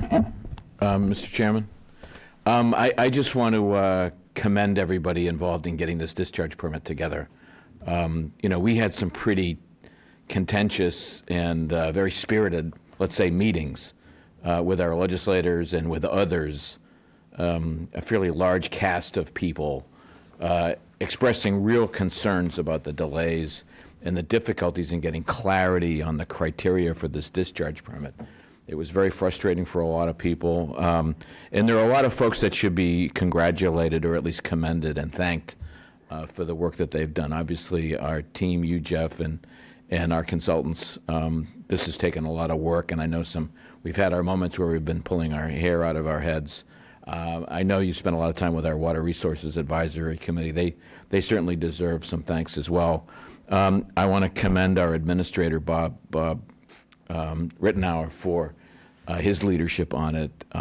We had to be creative, we had to be persistent, and I think that leadership from our town team sort of helped lead the way. And obviously, members on the board here used whatever contacts they had to get people engaged in this. I know that when Governor Healy was here, she certainly heard about it when she came over and did the housing project announcement. So we talked to her, we talked to the lieutenant governor, and we stayed pretty much in regular touch with our legislators. They heard about this on a fairly constant basis.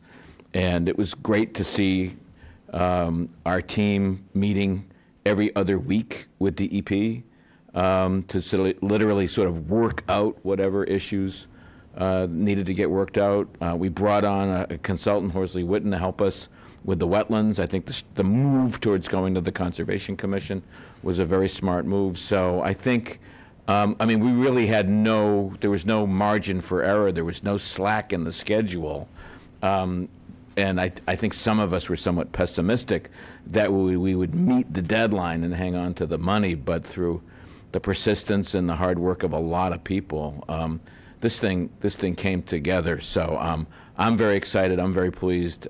Thanks to everyone involved in this.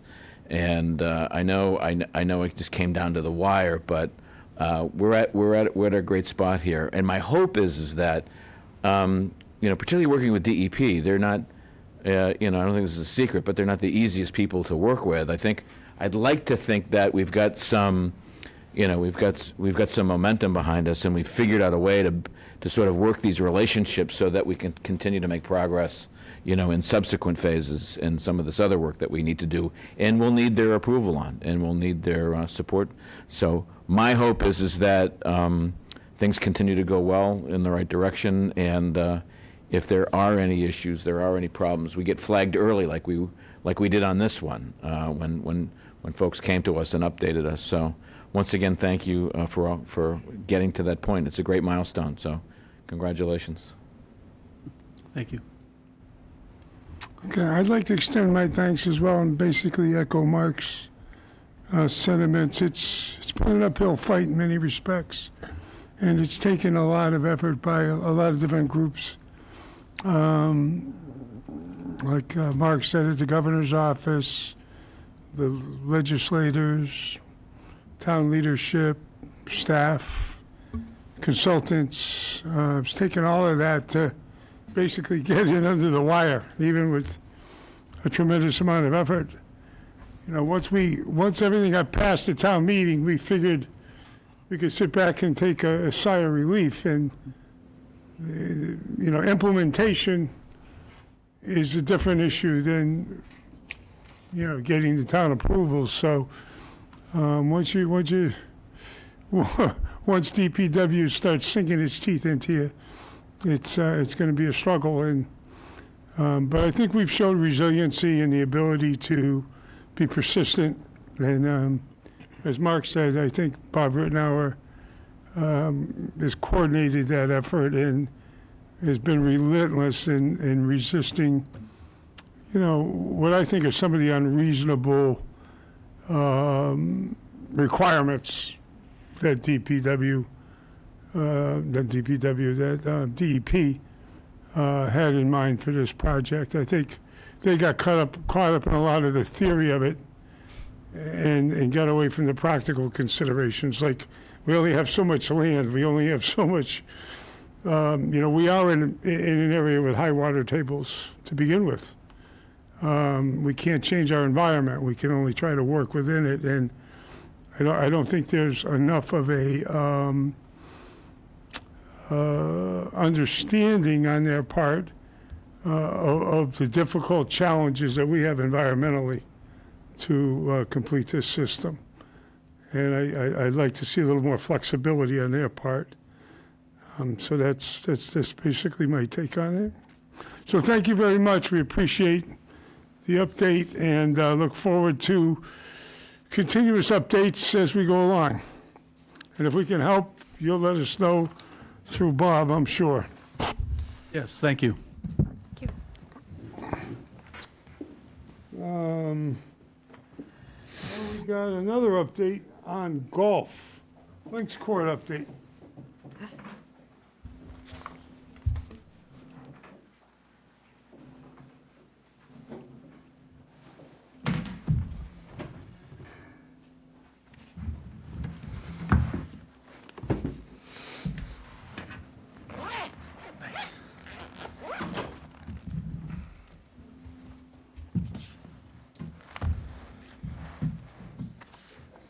Thank you. Charge. Awesome. All right. Good evening. Good evening. Thanks for having us. I'm Scott Gilmore, Director of Golf. I'm Dennis Hoy, Head Golf Professional for Yarmouth Golf. We're excited to bring for you the Links Course construction update. We're roughly 3-4 months into the project, and we're moving along very steadily, and we have a lot of pictures, and we'll explain as we go along on why we're doing the work and the playability for it. So the contract was awarded in February to Turco Golf out of New York, and their subcontractor, National Lawn, for irrigation.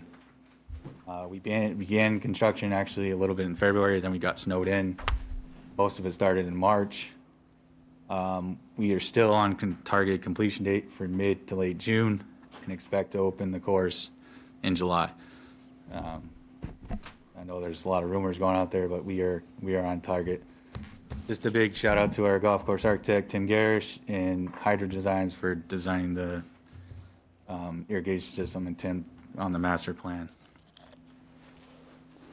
So the picture here is some drone footage at the very beginning stages of the work. We're going to do another flyover next week or the week after to show the majority of the after. It'll be a pretty good night and day of what is going on out there.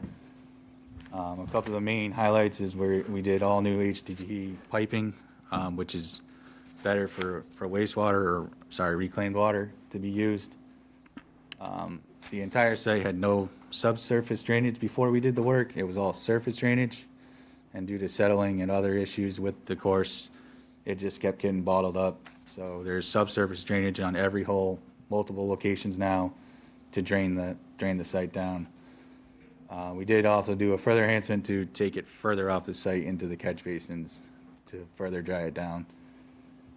One of the other main highlights is every bunker has been either getting renovated or some have been removed for playability. All were high and rough shape. Dennis can hit on some of the playability here in a minute. 4 tees on the long holes into the prevailing winds, 5, 6, and 8, to really help out the beginner golfers and stuff like that, because it was a long holes for them. And then the complete redesign to the 4th hole, it was very severely sloped. If you hit a straight ball, it was actually going into almost a transfer station. It was a pretty good problem, so we did a lot of earth movement to bring that hole up to prevent that from occurring. And then the just new fairway rough lines as we move on through the construction project. Dennis? One of the reasons that we did all this to start with, anybody that came to play our golf course, many of the things they ran into, the conditions of the golf course was extremely wet. We had done a tour with a lot of you guys before the project, and it was not draining properly. And playability-wise, it was very difficult to play when the ground is saturated like it is, or was. Now, when you go out there, it's amazing how much it's dried out just from the drainage they put in already. It's going to make it much more playable, and it will also allow us to keep the course open more than we did previously. So we're going to be able to have that all 27 holes running every day of the week, which before was not really viable because of the conditions that we're in. As far as playability goes, all the bunkers in the golf course were changed, reshaped. Some of them made smaller. I don't know how many of you play golf, but what it does, it makes it much more playable for everybody when they go out there. And they're much easier to maintain, and conditions of them are 100% better. Like Scott had said, one of the holes that we had out there, even if you hit a good shot, the way that it was designed initially, the ball would just run off into some very deep grass on the right side, and it was a frustrating hole for a lot of people. Now that that's gotten straightened out, it's going to make the overall golf course much more playable. We're extremely excited to get it up and running, and it's going to be a huge addition to Yarmouth Golf going forward. The picture there is the first hole. That's actually brand new bunkers completed. The irrigation in went in on Sunday and Monday, so pretty much this entire hole has been already completed and ready and could fire up pretty soon here. Now we're just going to move through some of the main highlights. This is irrigation being installed on one of the holes out there. We had a pretty good amount of guys out there doing all this work. The main line was all trenched. It's an 8-inch main line, so it had to be trenched throughout. We also had CDM Smith on site doing this to make sure the liner was not hit. And then where they're doing the laterals, that was all dragged through. And then they were checking each head to make sure the liner was not hit as well. CDM Smith has been great to work with to make sure that the liner was never going to be hit. This is the fourth hole. Looking back at it, that, as you can see, there's a lot of earth that was moved into this area to get rid of that slope. That's all now been flattened out, and that's going to be mostly fairway to catch the ball. So if you hit a pretty good straight shot, it will now stay there instead of going down into the slope or even across the cart path where it used to go. So as Dennis mentioned, playability-wise, it should help speed up pace of play and keep people happy on that hole. So this is the bunker reconstruction. All the flags you see around were actually the shape of the bunker. You can see this one got smaller. That was one of the first things they done out there, was to reshape the bunkers. They all have the same type of liner we put in the Bayberry course a few years back. And they all kind of mimic the same kind of look to help bring the courses together. Just some more photos of some reconstruction up by the green. We actually removed the bunker to help make the hole a little better. Just kind of taking you through some stages of how they do it. They pour it out and then they do a rough shape, which is this, towards about 90% of the shape. And then Tim Garris, the golf architect, will come in and do the final shape for them and before it gets sodded. This is the forward tee on the fifth hole. Again, one of the longer holes that plays in the wind. Felt it was necessary to help lower the yardage to help pace of play and improve the playability. We also took a big emphasis on making it a little more fair to play and a little better. So bunker removal was a big key. There used to be a bunker on the left side of this hole, and then we were widening the fairway over there for shots to come into the green on the other side of the hole. And then another big emphasis of the project obviously was drainage. It was definitely holding a lot of water. So that you can see here, they're getting a line into the ground. One of their main lines that we have going out there is going all the way across 5 to 3 to 2 and taking it off the site. It's a 6-inch drain line to take a lot of water off the site. But the four big things were drainage, irrigation, bunkers, and improved playability to the course, were key reasons for doing the construction. Scott, can you just go back to that slide for a second? Yep. So let me make sure I understand what you're doing here. What you're doing is that it sounds like the water would sort of build up on the fairway. Is that it?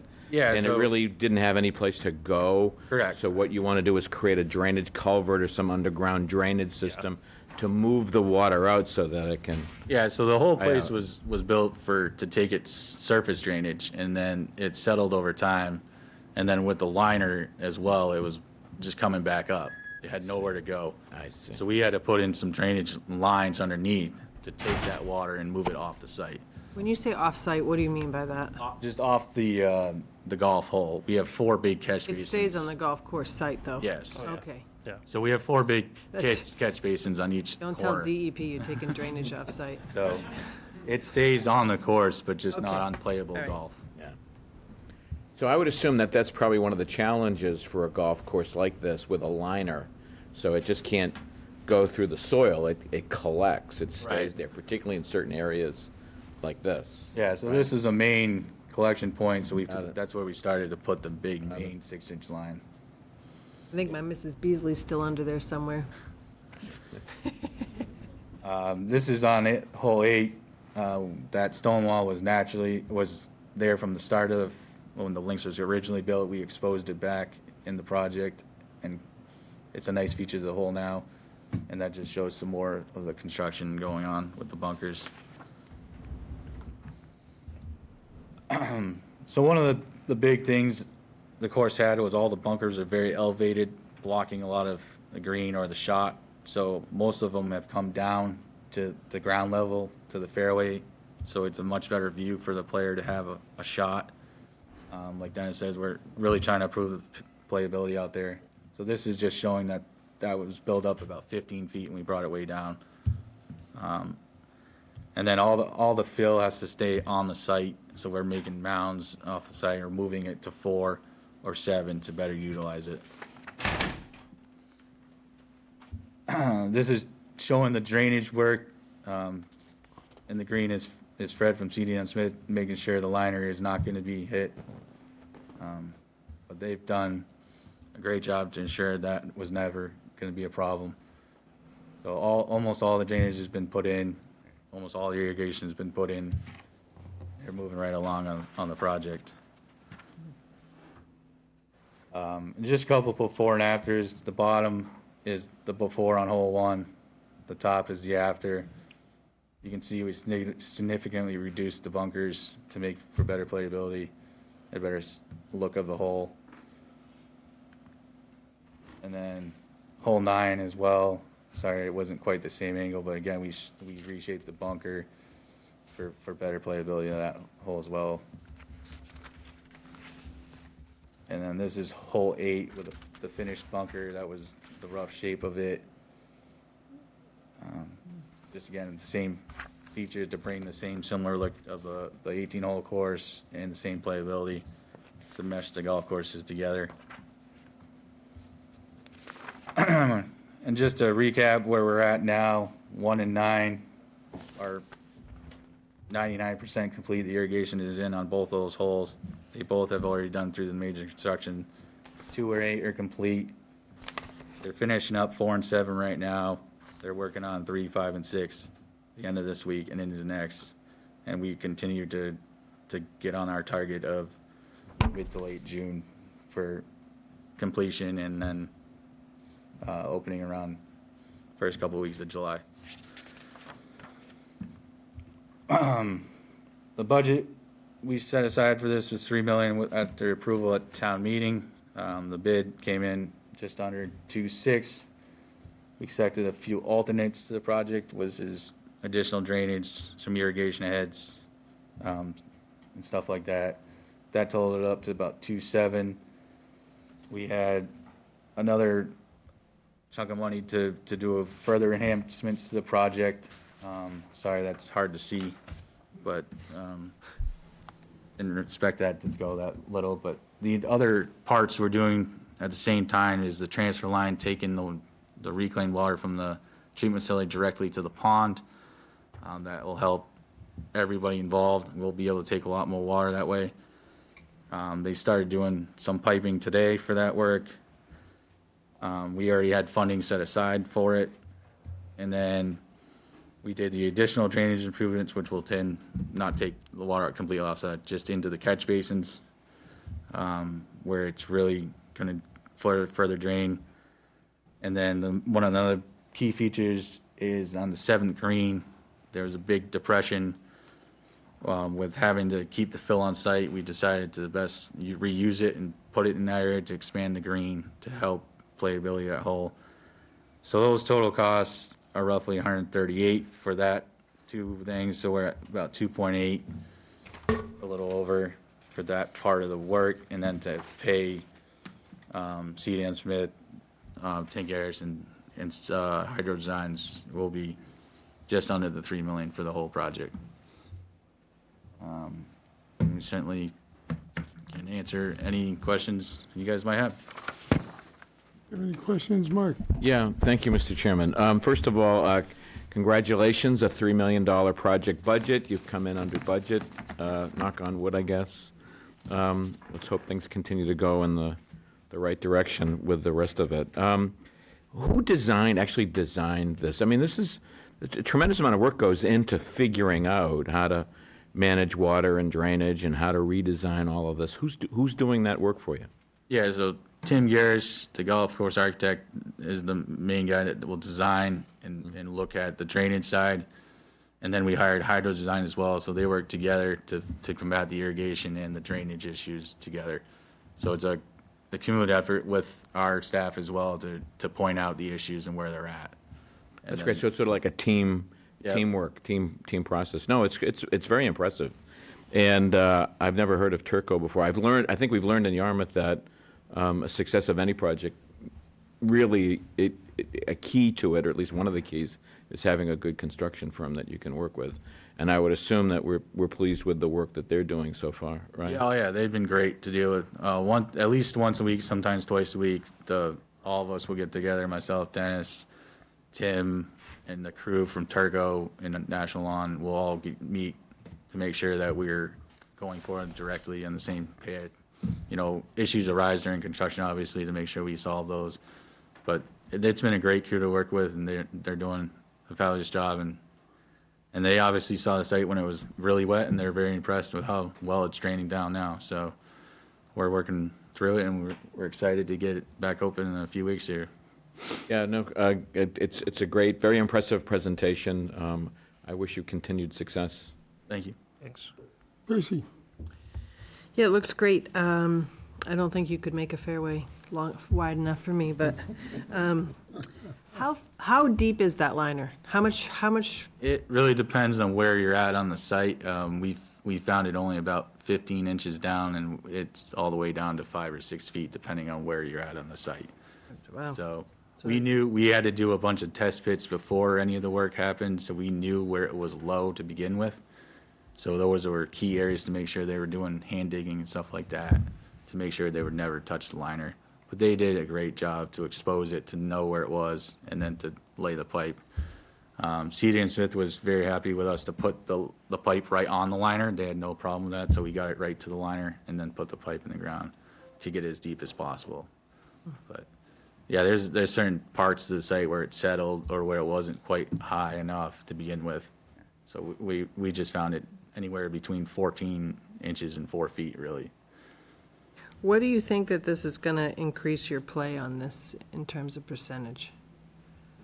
Well, what it is, currently what we did, we would open up 3 mornings of the week where we did a back nine start on our upper course, and that would be the back nine. So we were able to rotate it, so it's going to increase probably 20%. It's the amount of play we'll be able to do on a daily basis, so. That's great. Yep.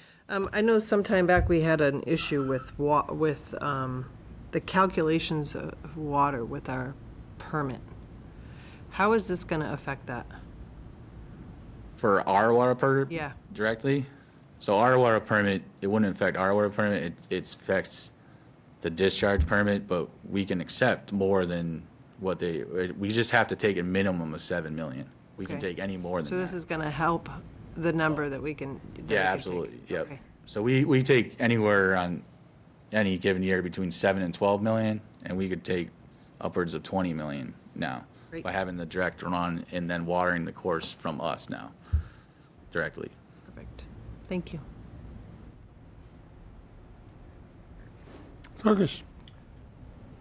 We had an interesting wet spring to be able to Yep. prove how it was going to work. I just want to commend you on coming in under budget and basically on time. So I have no questions. Thank you. Thank you. Joyce? Thanks. I'd just like to say that what you've done is create beauty as well as create well-drained space. And I think golfers are certainly going to appreciate that new look. Thank you. Thank you. Thank you. I, too, would like to commend you for coming in under budget and having the work progress on a timely basis so the golf course can be more available to the users. So great job. Thank you. So thank you very much for the presentation. Thank We're you. going to move on to beach opening update, Grays Beach. Reminds me of your photos, Facebook. Still got the trash can right there in front of me while all the pictures. Thank you. Still bothers me. One very recent. The trash can right at the end of the boardwalk. Most photographed place. Trash can. It's just a pet peeve. It's one of my favorite places.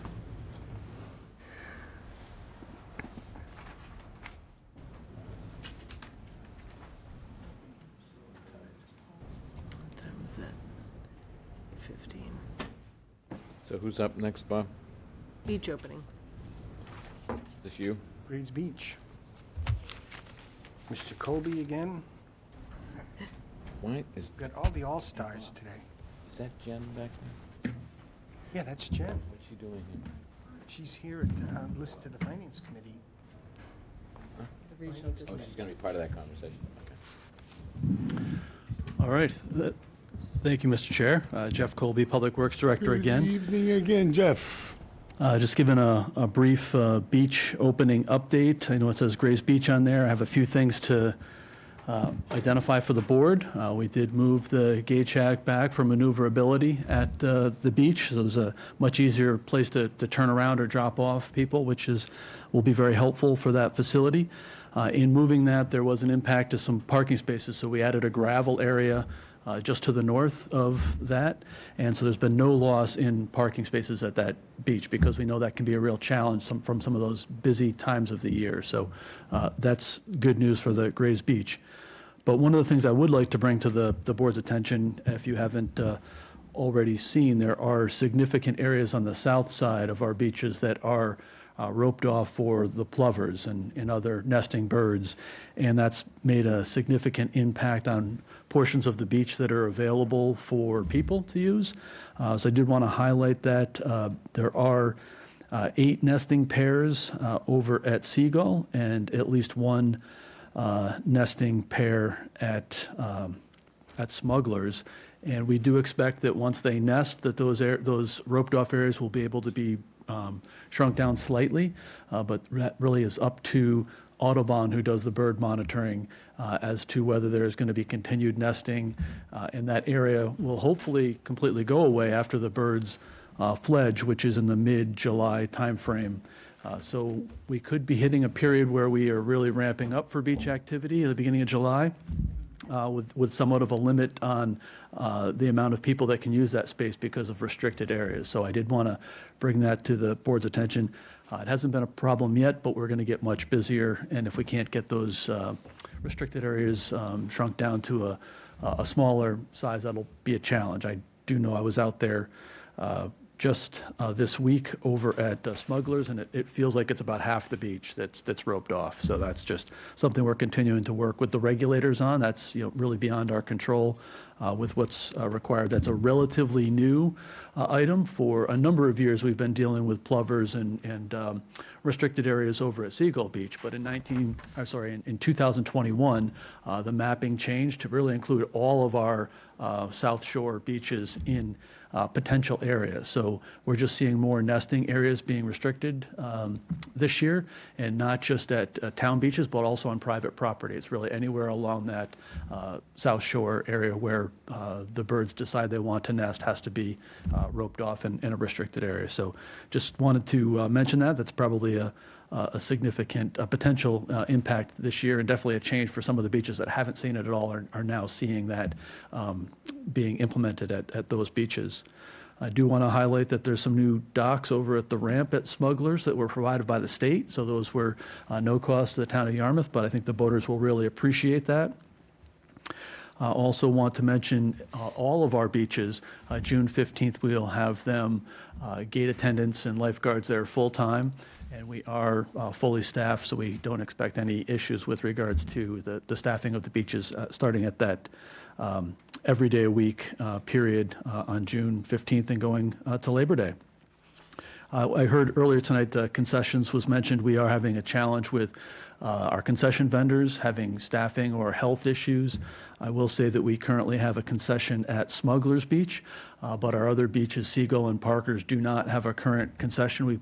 We advertise that again this week and hoping to get some responses. I've opened that advertisement up to be very broad, so it's more than just operating at our fixed concession, but potentially even food trucks if they're interested. So we're really working that to try to get service at the beaches, if at all possible. But just like the town is challenged on staffing, I know many of the vendors that would use for that service are also challenged, and we're trying to work through those issues and get that service implemented at those beaches as the best we can. So that's really kind of the update for our beach opening, and happy to answer any questions the board might have.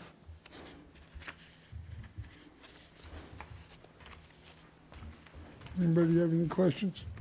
Mark? Yeah, Jeff, thanks. You know, when I've dealt with beach closure issues in other towns, usually it's the Natural Resources Director and the Conservation Department that are coming in talking about beach closures. But I'm just impressed that this is yet another item on your list of things to do, your never-ending list of things to be on top of. And God bless you. It's not something I was planning to be involved in. You get kind of, thrust into that. And the expanding areas, as I mentioned before, that are being restricted are causing us to react. I will tell our Parks Department that maintains the beaches, does a great job, and they are a little frustrated because they'd like to put out a better product, but there's been areas where we couldn't maintain. It wasn't until just after Memorial Day that we could even dig out some of the rampways because of not impacting the birds and the nesting. So it's been a challenge. So much of your work is probably getting direction from the regulators or others in terms of the areas that need to be cordoned off, and then your job is to make sure that those areas are secure, or they're roped off, or they're properly marked. So, and the proper signage is there to take care of that. That's correct. And even to maintain the beaches, like I mentioned before, digging out walkways or raking the beaches has to be done under the review of a monitor, under the regulations that have been given us by the state. So it's been a real learning experience as it's applying to more beaches this year. Yeah. Have you highlighted that portion of your job description for the town administrator? That's one we're going to have to add, yeah. That's under all other duties Yeah. as assigned. Yeah. No other questions, Mr. Chairman. Thank you. Tracy? Jeff, I'm curious what the feedback was since the Grays Beach sticker I missed last year. I know when I had left before, there was some issues with the lots being full and people driving all the way down there. Was there any way to do the board on Route 6A? I just am curious what the feedback was last year. It's become a little normalized, if you will, now that we've done it a couple of years with charging at the beach, and we do have advanced signs to let people know when the parking lot is full and not, and that seems to be very helpful. So I will say, as last year, we had very little concerns or complaints that were forwarded, and when they do, we try to address those. But parking has been a challenge there, but I think it's gotten better each year that we've implemented that fee there. But no parking along the road anymore? Correct. Okay. I don't have any questions. Fergus? The birds are always an interesting situation for us at the beach. I might make a suggestion that you and Bill Benetti and Lori Sullivan might want to get together to put together some kind of video. For instance, on our town Facebook page that goes out, kind of explaining things to people. Otherwise, they're going to get there and wonder, what the heck are these lines all over the place that we can't cross? You might find it helpful. I was surprised when I went to Smugglers this year to see, and Seagull, to see how much is cordoned off, shall we say, for the birds. Yes, Great good job. idea. Yep. Thank you. Bruce? Thanks. Well, presumably, all this cordoning off will mean an explosion in plover population, right? And then they won't be endangered anymore, and you can have your beach back. Thank you. This is really encouraging. I mean, and it helps to know if people ask us about the beaches, to know what is going on. And thank you for yet another appearance. I hope you get royalties when this is rerun. Okay. I don't have any questions. Thanks for the updates. Much appreciated. Great, thank you.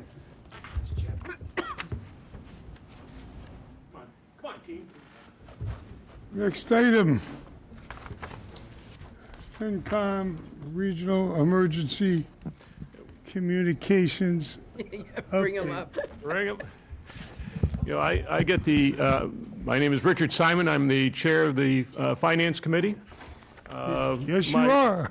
And the real people behind me are the ones who are making this happen. But I did ask the town administrator to put us on the agenda for tonight for a verbal briefing and just by way of reference, because there are new members of the select board, at your meeting of April 23rd, the police chief and fire chief did present a Collins Center report which summarized the opportunities for a regional emergency communication center. The Collins Center has done over 30 of these types of analyses for over, I think it's 84 communities. So this is not the first time it's come around. Also, in doing this background work, we found that Yarmouth has actually been a leader in regional emergency communications. As recently as 1994, Yarmouth was the center, the Yarmouth Fire Department was the center for the entire Cape's mutual response system. Wow. So it's not like this is something new, it's just different. The reason that I wanted to also come forward is to talk about, from a financial standpoint, what are we looking at? So the agreement that is before the board, the intermunicipal agreement, which has to be signed, I believe, by July 1st. So this means potentially your June 25th meeting would be when you would have to potentially approve this. So the intermunicipal agreement would allow the three communities to move forward with the feasibility study for this particular project. It's not a commitment to build it yet, but it allows us to move forward with it. And so in support of that, at that meeting, the board did ask the Finance Committee to review the Collins Center report and to do additional research. And since then, we've already started that work. We met on, our last meeting was May 12th, and we reviewed a number of items that are related to the math behind the agreement. So if you think about it, the agreement says population, calls, and cost. So the formulas that drive the intermunicipal agreement: population, calls, cost. So we've already started doing longitudinal work on the calls and the population, not just looking backwards, but also looking forward. And so far, we don't see any big red flags. The Collins Center report, as presented, is a realistic number for the assessments that would be potentially charged. We still have work to do, but I just wanted to give you that early heads up. In terms of cost, again, the cost, we are trying to find comparable cost. And I know Dorcas went to the Duxbury facility the other day. The chief has been able to get us an appointment with the Duxbury financial staff, and we do expect to go meet with them before our next meeting on June 12th to finalize some of those bits of research. Again, we do not expect anything surprising out of that effort, but again, I just wanted to alert the board as to what some of the steps that we are taking. And so I just wanted to alert you to all the steps that we're taking. We do anticipate issuing some sort of recommendation of what we have found to the select board so that you, as part of your deliberations on the 25th. But I do want to stress also that our work is not related to the public outreach, which is already being done. There's a separate piece of the outreach already on the town website, nor are we dealing with the legal issues, which I believe the town council is going to be presenting to you at your next meeting related to the intermunicipal agreement. So what I'm trying to do is say we will do our due diligence on the Collins Center financial side. Any specific questions? I would be glad to answer. Mark? I don't have any questions, thank you. Tracy? Not yet.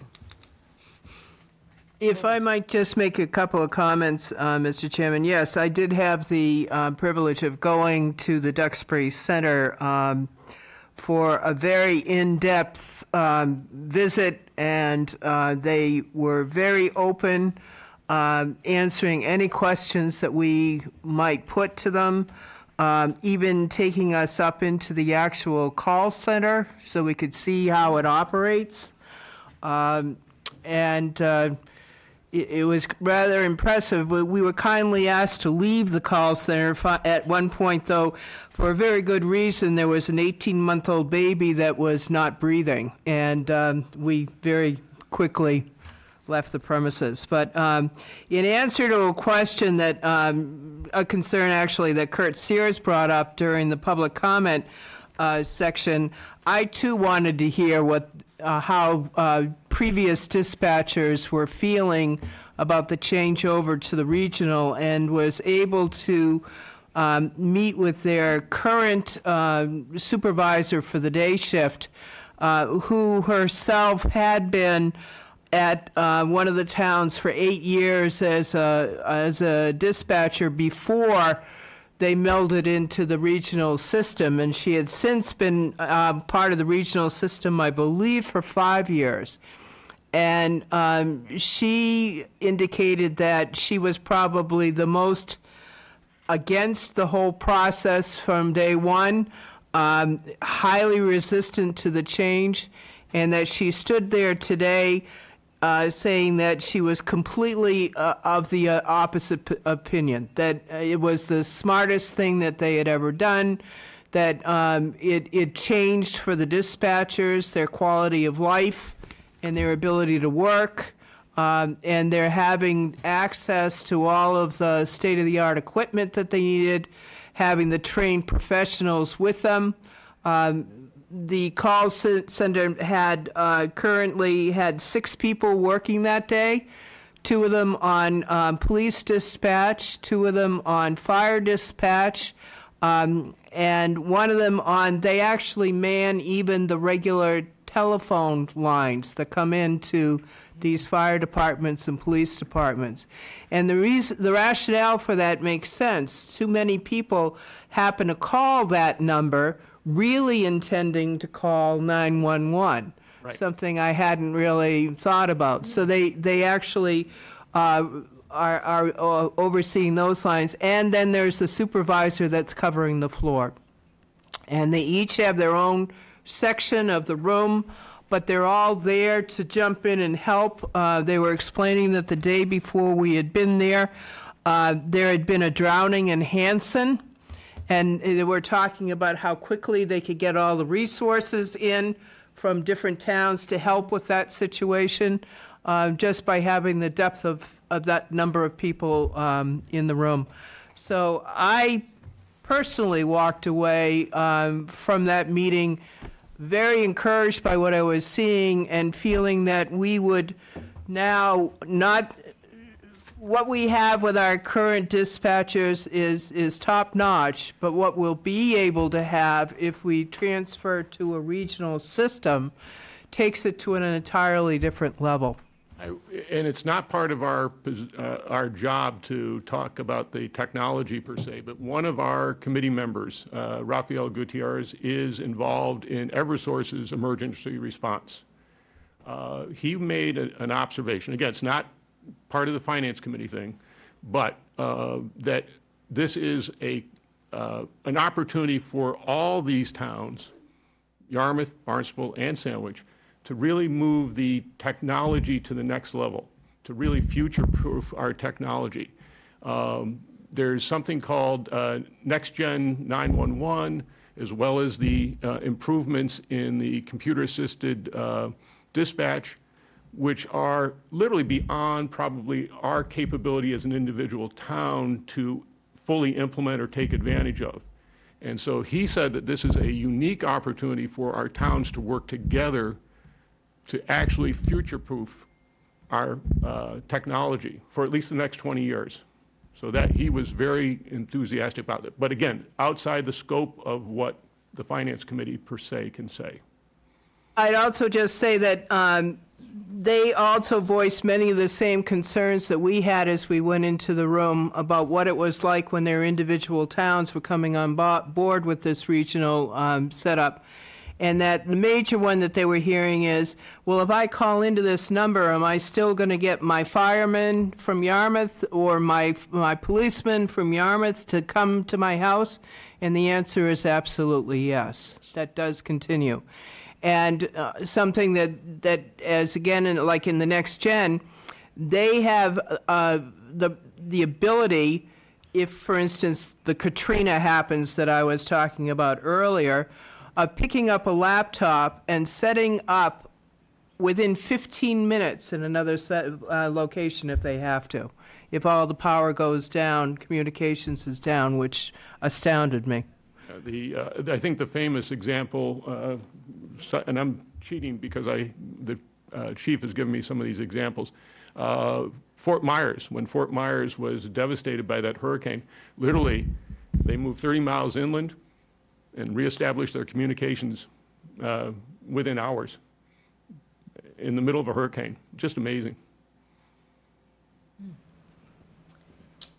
So I would also encourage, if any of you have the opportunity to take the tour when the next one is being established, I highly recommend it. Thank you. Thank you. Joyce. Thank you for giving us the Finance Committee input on this. I confess that I was sold with the two chiefs' presentation before about how response times would be so much faster and lives might be saved. I also was just startled to hear with that past presentation that all the calls were going to one department dispatch, but then would have to be switched if necessary, to another. This just seems like it's a whole nother level of being. And it's wonderful to have the Finance Committee look in and look at things like the benefits for the employees and the staff and all that affected. But, I mean, this just seems like a win-win. It just seems wonderful. Mike, I do have a question. Mike, I do have a question.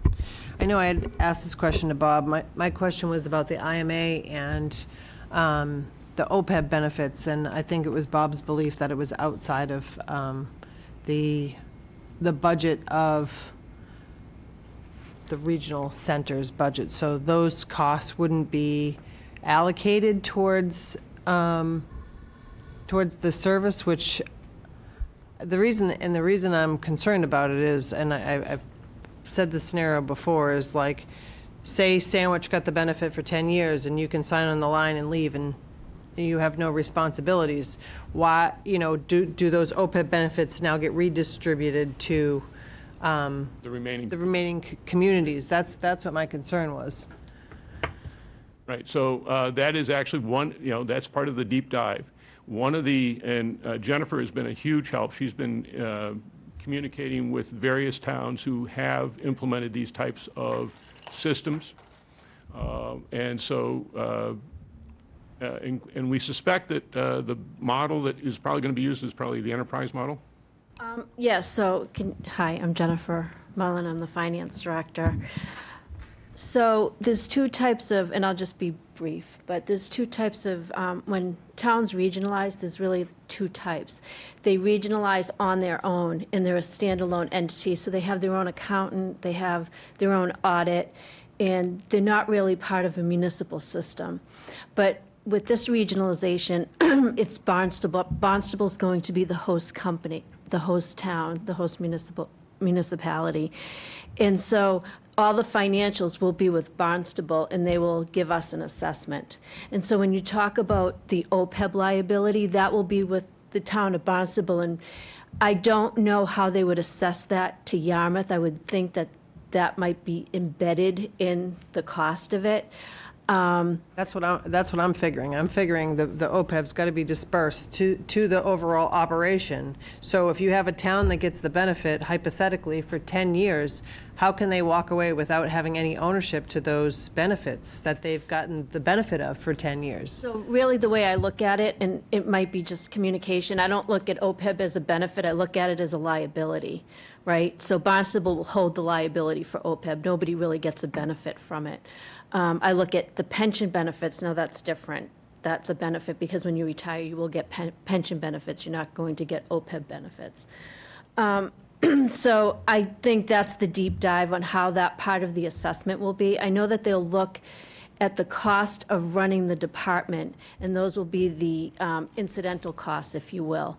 And then that will be, and I'm assuming that will be assessed to the member communities based on how it's laid out in the IMA.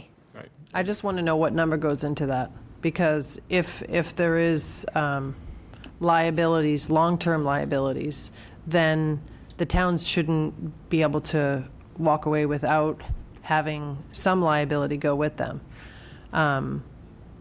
Because I certainly don't want, as Yarmouth, that redistributed to us, and that's what will happen. Of course, this is years down the road. Oh, so you're saying if the regional dispatch disperses, who's going to take on the OPEB liability? Any of the liabilities. Any liability. Yeah. So yeah, I'm sure that, I mean, that's a good question. I can't imagine Barnstable would be in the position to hold the bag on all that. Why would they? I mean, if they're hiring 3 times the number of dispatchers to cover other communities, why would they do that? Well, I would assume, so I would think part of the assessment would be that liability, right? So, I mean, the cost of the department. That's my point. They would hold the liability, and then if at some point that it disperses, how that would work. And I don't know if that's laid out in the IMA or not. And that's my issue, is that what's laid out there is you can sign on the dotted line and walk away.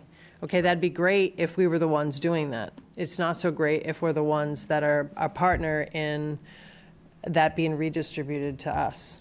So right, so if the IMA is for 25 years, I believe it is, but I know that there's an out clause if we decided not to move forward with it, but if we're fully regionalized, up and operating, if that disperses and they decide they don't want to do that anymore after 25 years, what will happen to those liabilities to the town of Yarmouth? So that's basically what your question would be. Not really at the 25 years, and even in the first analysis, it's for the first 25 years. At some point in time, they'll get a long-term benefit that will get redistributed somehow, and I just don't think Barnstable's going to be in the position to hold that. That's the detail that I know That is the detail. So there's a thing called direct and indirect allocations. Yeah. So typically, there would be a number of additional addendums, if you will, to the IMA, which would include, for example, for the enterprise fund, the definitions of direct and indirect allocations, which, if you think about our enterprise, is like golf. I mean, they get an allocation of OPEB. Correct. So that's the next level of detail. Now, for this particular stage of the process, obviously none of that granular negotiation or detail has been developed yet, nor do we have the granular detailed cost that we would have once we get to that next level. So, but again, at this point, I think we have sufficient data, which will, again, I'm still reviewing, the committee's still reviewing, but it seems like there's no showstoppers, at least at this point. Right. The only other thing related to what Kurt had to say, that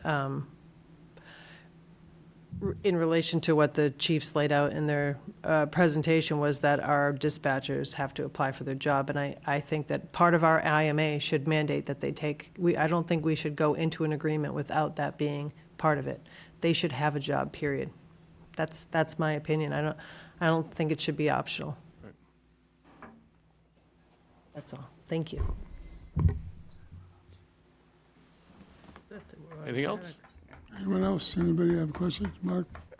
Just a word, while we're on the subject, I just want to give you a brief update on some of the public outreach efforts. We have coordinated between the public safety team and the communications team to put together their public outreach matrix that was presented to the Board of Selectmen, I believe, at your last meeting, and through involving social media, the town website that has a whole section now on the regional dispatch, and also traditional media. They began to push out information to the public, seek input, direct people towards that website.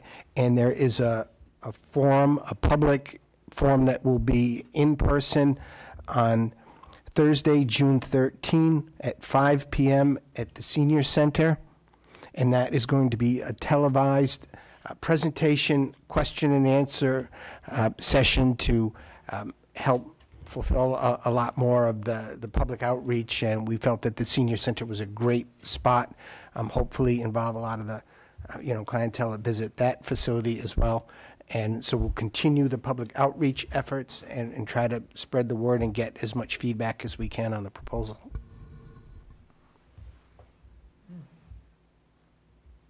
Okay. Anyone else? All right, thank you. I appreciate your time, because obviously it's an important project. Appreciate the presentation.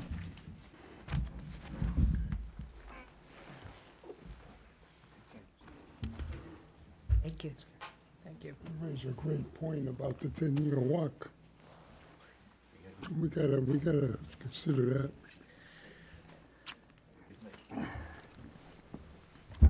Okay, we have another update on the library grant application. You gonna handle that, Bill? Sure. I also have Jane Kane here, the library director. The board should have a memorandum of May 10th. I wanted to include that in this update because it shows the entire background on the Massachusetts Public Library construction program process. And then there's a May 31st update, which is at the end of that. The first memo remains unchanged from its submittal to your last board meeting. And the memorandum update is subsequent to the actual filing of the grant. The most, I think, salient piece is on page 2 of that memorandum, where it goes over the timeline for the grant. The grant submission is on May 31st. The awards are announced in October 2024. Grant funding is available thereafter. Usually these things take some time and contracting back and forth with the state. And then planning and design, winter 2024, spring 2025 through spring 2027. Town vote to move to the next phase, which would be the construction renovation phase, would be fall 2027. And then construction renovation 2027 to 2029, possibly 2030. Now, the key to this is that this is actually the grant funding for design and site selection, everything else. So none of that has really occurred. What has occurred is the programming phase. And crucial to the programming phase is establishing what types of spaces you want in there, who should it serve, what the size of those spaces are. There was original programming done years ago, and then it was recently updated by a consultant through a series of focus group meetings and other meetings to get the programming necessary to facilitate this grant application. That you couldn't do the grant application without that programming. So all that work had been done beforehand, and at town meeting there were 2 votes, one to accept the legislation for the application, and then or accept that you were going to file an application. And the second one was to vote the match, the $150,000. So the memorandum for the update is page 3 of your memo that, and what I've done there is, the unique part about these grant applications is they want a whole bunch of information that we already have in some form related to finance. One thing that's unique with this agency is they do a really deep dive on, how much capability does a community have to fund their program, how much need do they have. So in that memorandum on page 3, there's actually all the files that went to the state. There's 41 files. The majority of them are finance information. So even down to the capital improvements plan to show other competing capital improvements. And so we can show that there's a need in a lot of this regard. And Jane and her team and the consultants put together the rest of the application. The actual application is attached, and it's more of a table of contents for all the attachments. The other key to this is that the community, the way they design this is to compare apples to apples in terms of how somebody cost estimated their building. And so the programming is going to tell you roughly, here's our square feet, and we're looking at 26,000 square feet. And so the state has given us a model or a computer model, Excel model, to then run the numbers to show what the eventual outcome is for the cost of the building. And those costs vary substantially, but they needed to create a system where across all the applicants, they had the same type of cost estimating. And so this is how they arrived at that. And then this is also how they arrived at the subsidy number that would be applicable to the Yarmouth project. So as you can see, the library group in the state has some very specific application requirements, and that is one of them. The submittal of all the financial information is one of them. So what's in front of that group right now is everything that you saw in that graphic, all those files, and then also the application that's attached, and all the studies that have been done to date, and they are at the link on the in the memorandum. So the real key to this is, earlier in the memorandum, one of the things we pointed out is this is really 2 phases in the sense the programming phase is done. Now you're going into design and construction, and there's a recommendation there that maybe you want to look at a different committee structure, because when you get into design and construction, you're, focusing on a different topic. So, so I think that that's one of the things that's recommended in the memorandum. And then the rest of it is just explaining how the application process moves forward.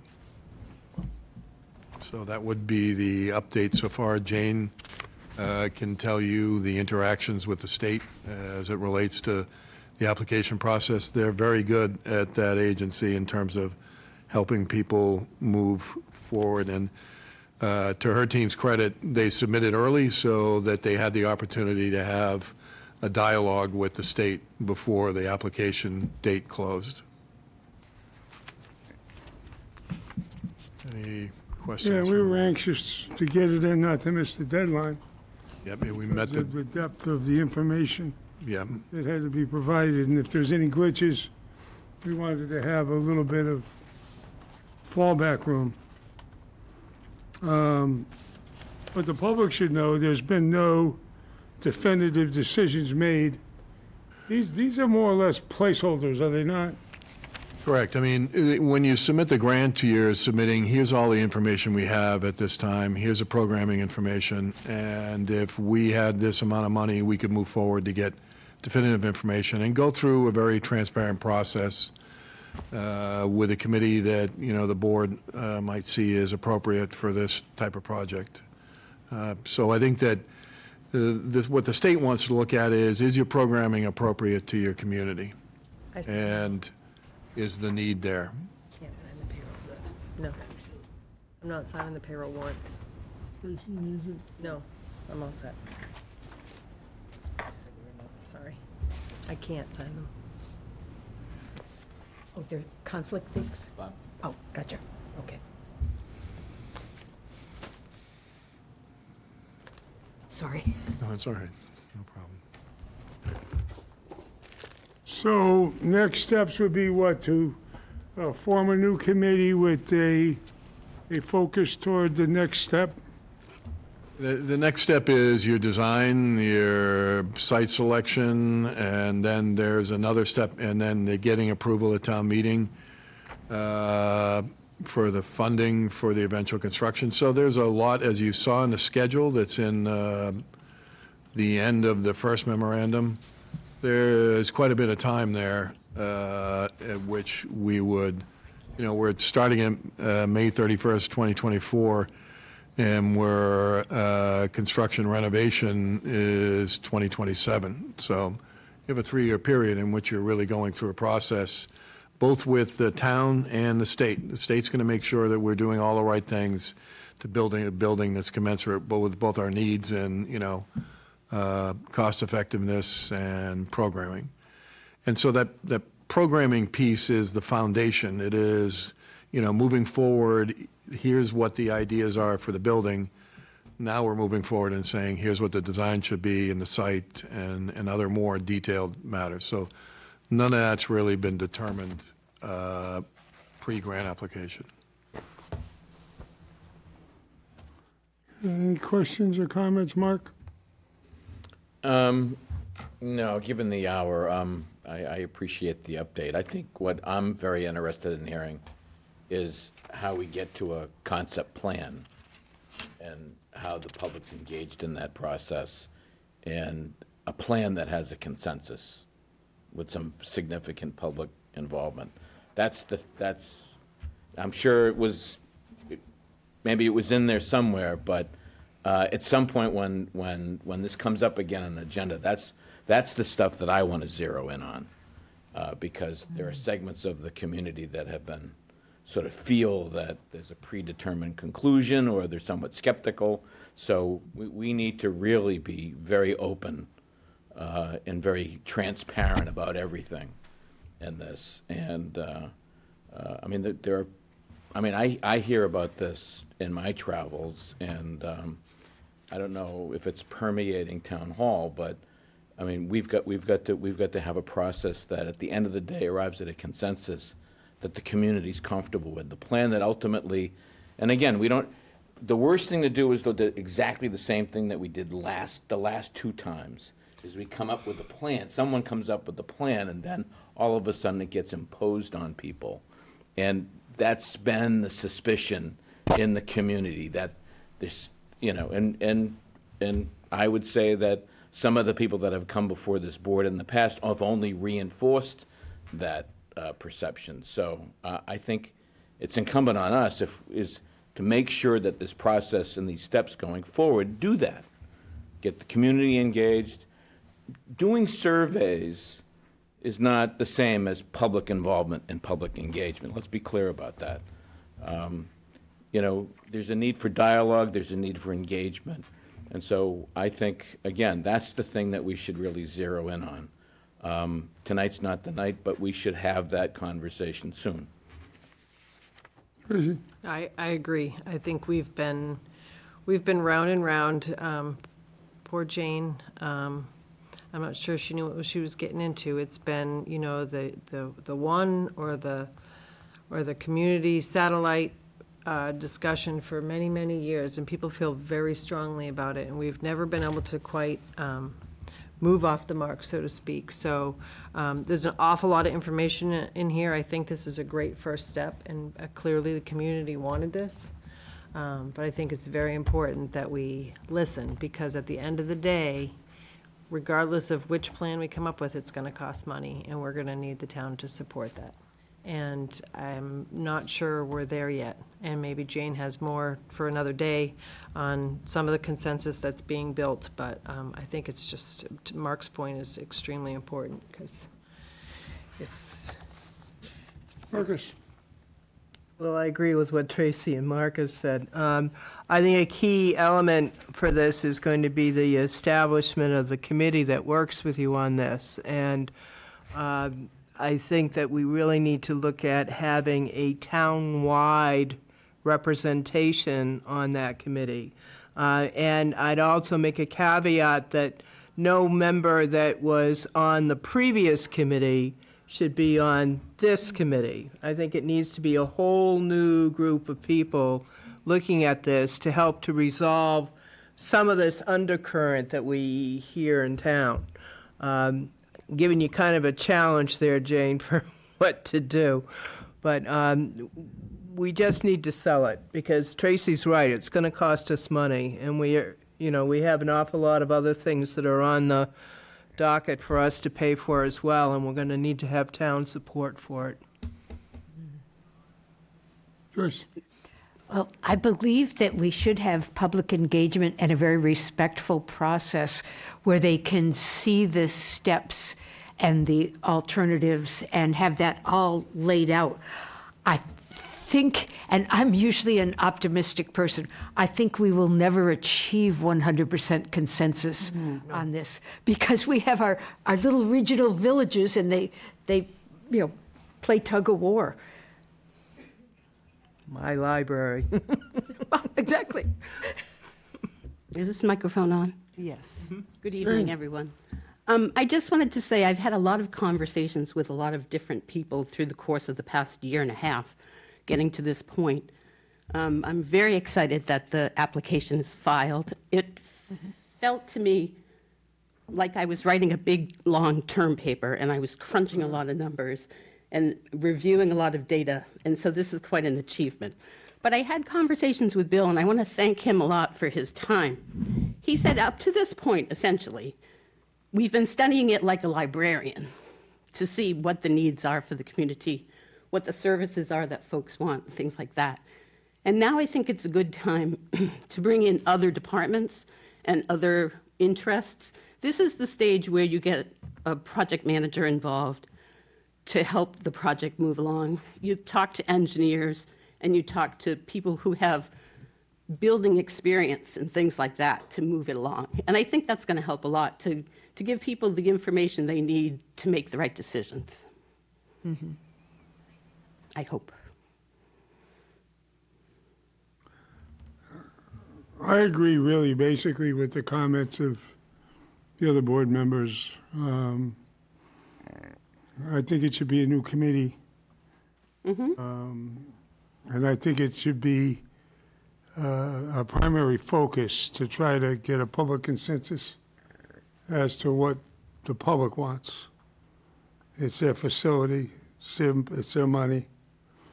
And it's the right thing for us to do. And we'll make the ultimate decision.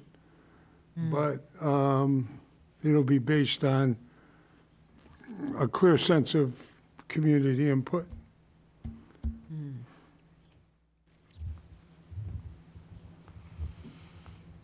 We're hoping for the best. Okay. Jane, I know we have it on good shoulders to take care of that for us. Thanks. Thank you. Yes, we do. Thank you. Thank you. We are going to next talk about goal setting for FY25. You have before you the goals that were developed for 23. Maybe I'll start with Bob and tell you a little bit about the process we went through the last 2 years to come up with the goals. And if, Mark, if you want to join in, feel free.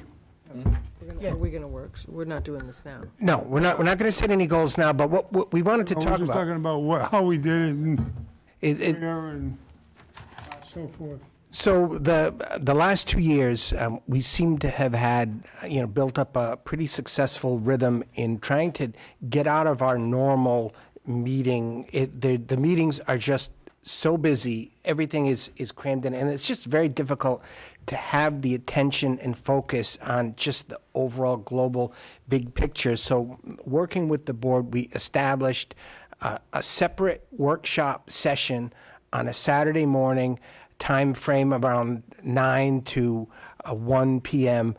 To get off-site outside of town hall. And Mike had initially suggested, I think, the Simpkins School, and I know Mark liked that.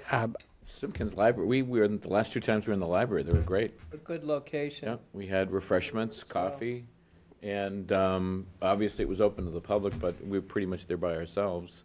Although, you know, I think we all welcome the public, but I thought it was the right environment for us to have a fairly open and candid discussion amongst ourselves about goals, priorities, things like that. So I would love to do that again. I think that would be an enjoyable.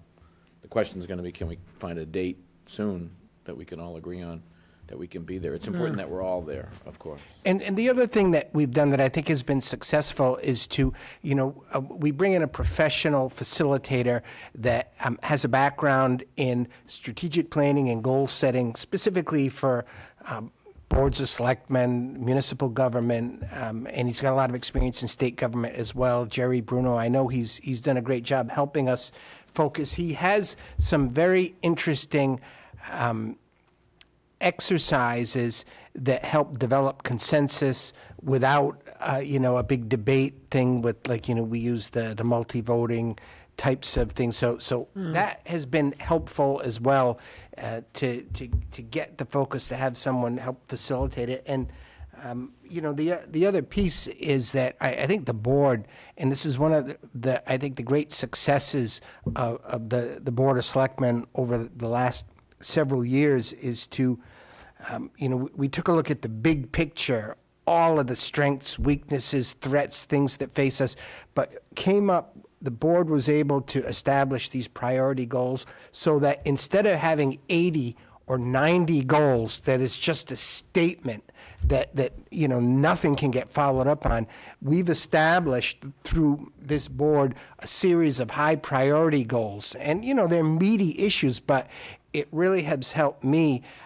coordinate and work with the staff on internalizing these throughout the organization. And we've even got a whole section on our website now that the departments update that breaks down the goals into specific tasks and says where we stand on some of those things as well. And so I think that prioritization thing has been very helpful as well. And I want to say that in advance of this discussion, I did contact our facilitator to see his availability, and throughout the rest of the summer, he said he's got really good availability. I would suggest, even though it's tough for all of us, but when you commit to that Saturday, it's really good to have nothing else to worry about for that time except this. And then by the time we get out at 1 p.m., heck, I went fishing last year, I think, after, so I didn't ruin my day at all. And but at any rate, I think if we could pick a Saturday at a time frame when, the members of the board are comfortable, it's probably the best way to go. Let's do it. So do you want to do a doodle poll or some poll, or how are we gonna nail this down, Bob? I think what you need to do first and foremost is to kind of figure out structurally a little bit bigger picture. When do you want to do this? And then I think if we generally narrowed it down, one of the things we talked about. I think there's a lot of debate on that one. We should be doing it soon. Yeah. Like in the next month. Yeah. And the question came up. Can I just? I'm gonna be a little pushy here. Are we in agreement that, Mr. Chairman? I think we should do it, yeah. Yeah. I think the first thing you do is check on his availability. Yeah. Oh, we don't know. You come in with some dates for us. I checked it out, and July 13 is out. But other than that, July and August Saturdays are open. So if the board had a We're preference, looking in July. July 20th. July 20th. July 20th. What do you think, Bob? Let's get right to it. All right? July 20th. How does July 20th look for you, Joyce? I don't have my calendar here, but it doesn't ring a bell for something that I absolutely have to do. I think it's a A great day. tentative yes. Want to say tentatively yes, that's the day? Shoot for Simpkins, Works for me. and Bob will get all the refreshments. Sure will. Does that sound good? My only request, and I put this up for discussion, I like the facilitator, Jerry's very good. What I would request is, I know he likes to do the icebreaker kind of thing in the, I would, if there's going to be something like that, if we could just make it briefer. You know, I thought that exercise was a very interesting exercise. He gave us some homework, something to do. We came there, we discussed it, but I found it, I didn't see it as. Jejun? Huh? Jejun? I didn't find it as, but I can see how it can be useful in groups that are not used to working together and being together. Yeah. I think there's a lot of familiarity. I mean, we've served with Tracy before, obviously Dorcas. I mean, even you, Joyce, you're new to the board, obviously, but you're not new to us. I think we have a real general comfort level together as a group. So I'm not sure we need to go into the ice breaking or that whole exercise to get us all warmed up to talking to one another. I think we might be able to, whatever that exercise is, keep that short and just get right into it relatively quickly. That would be my suggestion, so. Sure, maybe he can tell a joke and. There you go. A couple of jokes, icebreakers, and then let's just kind of get right into it. I think the goals that we wrote last time were terrific. There's a part of me that would love to know, I think one of the things I'm learning after now being on the board now as long as I have is that some of these things take a lot longer than you really think, You come in wanting to see a lot of stuff done, and then you realize that some of these things just take, a lot of time and a lot of work. Like we put communications plan in our last one. We really wanted to make a focus of that. And when you think about what we've been doing, we've got a communications director, there's a communications plan, and there's some implementation going on. But that's a work in progress. That's going to build on it. And You can already see a difference on the website, with the little news items and everything. It's can. very welcoming. Yeah. But I think those are the things that we need to sort of maybe we may want to reflect on in this exercise, to the extent that there are goals that we identified before. To what degree folks still embrace them, and looking ahead, what more needs to really be done. Now, So- did you show up with your own things and you kind of culminated that, or did you start with a fresh? I'm just curious. I think one of the things that Jerry did, which was good, is he came, I mean, we had all this stuff with us, but he helped guide the discussion and focused on priorities, topics, let's hear them, and then we put stuff up on, the huge Post-it notes, and then we all tried, and then we all, as you know, then you put too many things on the Post-it note, and then everybody goes around and puts checks off the priorities so you can find out where there's the consensus. And, I mean, that seems, it's a creative, chaotic kind of exercise. But, even if we didn't have something in writing in front of us, we're always going to end up in those same. I've learned that even when you and Eric were on the board, we always seem to gravitate towards a handful of things that just consistently sort of dominate, our agenda. So I think whether we have stuff in front of us, prepared, I'd certainly welcome having just, we have in our packet tonight our last year's goals, but maybe just having printed copies for us there. Because I think since Jerry's been doing this, I think that I've found them much more enjoyable. Before, I used to dread the whole meeting on goal setting. It was like going to the dentist. But I honestly feel there's no criticisms of dentists out there, but it was just not. It was not the most. It was a lot of labor. It was laborious. It was a lot of time consuming, and I think going in a relaxed environment, sort of a workshop-type setting where there we can have more conversation. I thought that setting was perfect, and then the way it was structured was good. So, I think also having that third person, the Oh, yeah. impartial third person that's kind of there to keep the flow going in positive Keep us moving, directions. keep us Yeah. going. If we get off track, to get us back on track. Yeah. Right. Because as you know, I mean, it's very easy to go off on tangents on so many things because we all come to this job with all sorts of ideas and dreams and hopes and right. Then they get crushed. Right. So What yeah. you said earlier, Mark, about one of the things you find out is things take a lot longer Yeah. than you think they would. That's a really common observation of people that get involved in town government. They don't understand, that the process can go through many revisions or many iterations, or it can be subject to getting certain Yeah. approvals that aren't coming as fast as you'd like to see them. And it's true. I mean, things in any level of government Right. move at a snail's pace. They generally do. Yeah. It requires a lot of patience sometimes. Well, just so you think I about. mean, think of initial- wastewater, for an example. All the time we spent on the tri-town solution to wastewater. Think about that, and all the financial consequences. Not only did you not get a reward, but there was a big detriment waiting for you at the end of the tunnel because Harwich walked away and the dentist didn't want to, do anything at that point. And finally, we came to the realization that we had to do it ourselves if it was going to get done.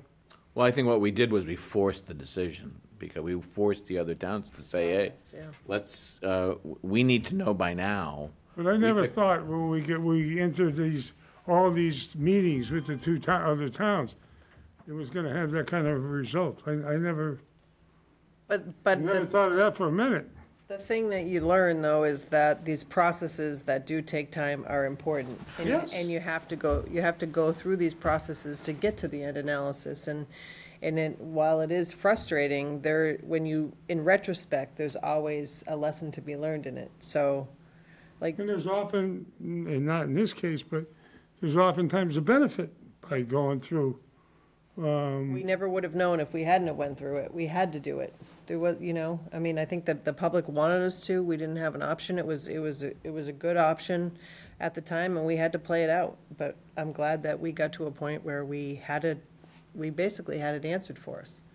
And we were forced to go in a different direction, but the processes are the same. But I was gonna say the same thing, wastewater is in affordable housing. As long as I've been around, those are consistently goals. Yeah.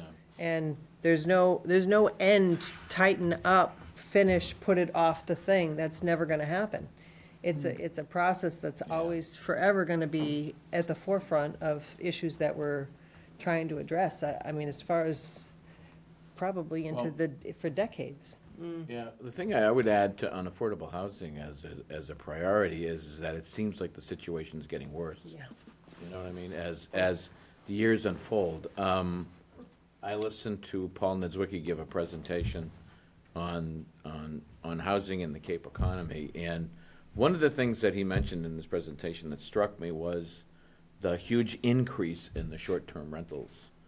We've gone from, last year we calculated 18,000 short-term rentals on Cape Cod, and that was up almost 50% from 2 years prior. So this is a part of the economy of the community that's just taking off. And those are the ones we know about. Yeah. Exactly, think of the ones we don't know about. So that number's probably quite higher. I So, really think that P-Town's onto something with the stipend for people to rent year-round. I think it's analysis that we need to look at. Yeah. I think all of those Airbnb and second homeowners are, if we could, they're all what used to be year-round rentals for families here. Exactly. And, you know, I don't know what the number is, but, you know, I've watched that with interest in what the dollar amount is, because when you talk about affordable housing, I remember, you know, years ago having a fit about $65,000 a unit to bring it down to affordable. And you look at the cost now, you're looking at 300,000 per unit. So, I mean, what's a stipend that you give to somebody who rents short-term that you could get a unit out of? Way less than that. Yeah. You know? So it may very well be on some of these issues or goals or areas, let's say we want to, just for the sake of discussion, talk about affordable housing. We may actually want to, as a group, talk about the kinds of things that we might want to assess or analyze or try to make as a priority in that category. I represent the board on the Yarmouth Affordable Housing Trust. I keep talking about short-term rentals all the time. And I keep talking about the need for us to maybe have our own analysis or our own investigation to really assess what's going on here, to sort of get into the weeds a little bit, as I'm often saying. Get into the weeds to really find out just how big that number is in Yarmouth, and work with people that do this kind of analysis to help us understanding what kind of impact it's having, because I think it's having a much greater impact on our community than we probably really know or understand. And I think because Provincetown has done that analysis, they're in a position where they can actually come up with very creative and very targeted approaches. So I feel like that's a community that's kind of, I don't say ahead of the game, but they're further along than maybe some other communities. And so the short-term rentals, when we had the Cape and Islands Municipal Leaders Association meeting the other day, this was the dominant conversation. So it's not just us, but there may be things that we might want to push on county government. Maybe maybe it's not just Yarmouth that should be getting into the weeds on this some more, but maybe it should be the county as well. Maybe we should, you know, because Tracy you brought this up at the Cape and Islands Municipal Leaders Association. It's an important topic that maybe we need to also articulate to some of these other regional boards. Just so that you know, I serve on the board of the Massachusetts Select Board Association, so that gives me a place there where I can speak to Cape issues and try to get MMA more involved. I'm also the vice president of the Cape and Islands Municipal Leaders Association. I know Tracy's had a leadership position on that group in the past. And sometimes being active with these groups is an opportunity to build support among other boards, but also work together to maybe get the county or other groups to actually do things more analytical, provide more analytical tools to help us tackle some of these things. So there may be some value on some of these, not all of them, but on a few of these where we might want to sort of get into the weeds a little bit and think through what are some of the things that we might really want to push forward on, or what are some of the suggestions we might want to think about for future meetings to talk about. So, like I would want to, you know, rather than at our goal at this goal forum, rather than getting into the weeds on short-term rentals, what I'd like to do is make a pitch that this is an area that we maybe bring up as an agenda topic and maybe come up with some suggestions in terms of what we might want to do, and have a conversation as to whether or not other board members think it's a priority. And the thing I've also learned is I like listening. I really enjoy hearing what other people have to say about goals and priorities. And so I think the more we can have a chance to dialogue and have a conversation about some of these things, I think the last two times we were able to do that quite a bit, and I found that incredibly helpful. So the dialogue, the time, the space for it. I know with some of these things, you have a facilitator that likes to sort of be a task driver and sort of get people to do this and to do that, but I do think we need to have a little bit of flexibility so we can actually, you know, talk through some things. You know, obviously not everything, but at least some of these things are worth sort of fleshing out as a group. All right, we're going to go to Dorcas for board and committee actions. Yes, sorry. All right. Okay, yes, actually, this is right in line with some of the discussions that we've had earlier this evening. I move to appoint Amanda Lima as the Town of Yarmouth's representative to the Cape Cod Joint Transportation Committee. This appointment is for a 3-year term, which will run through June of 2027. Second. Motion second. All those in favor? Aye. Aye. Anyone opposed? That passes unanimously. I move to appoint Jeff Colby as the Town of Yarmouth's alternate representative to the Cape Cod Joint Transportation Committee. This appointment is for a one-year term, which will run through June of 2025. Second. All those in favor? Aye. Aye. Anyone opposed? Passes unanimously. I move to appoint Gregory Wheeler as the Town of Yarmouth's representative to the Barnstable County Home Consortium Advisory Council.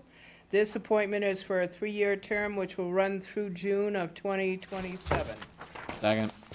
All those in favor? Aye. Anyone opposed? Passes unanimously.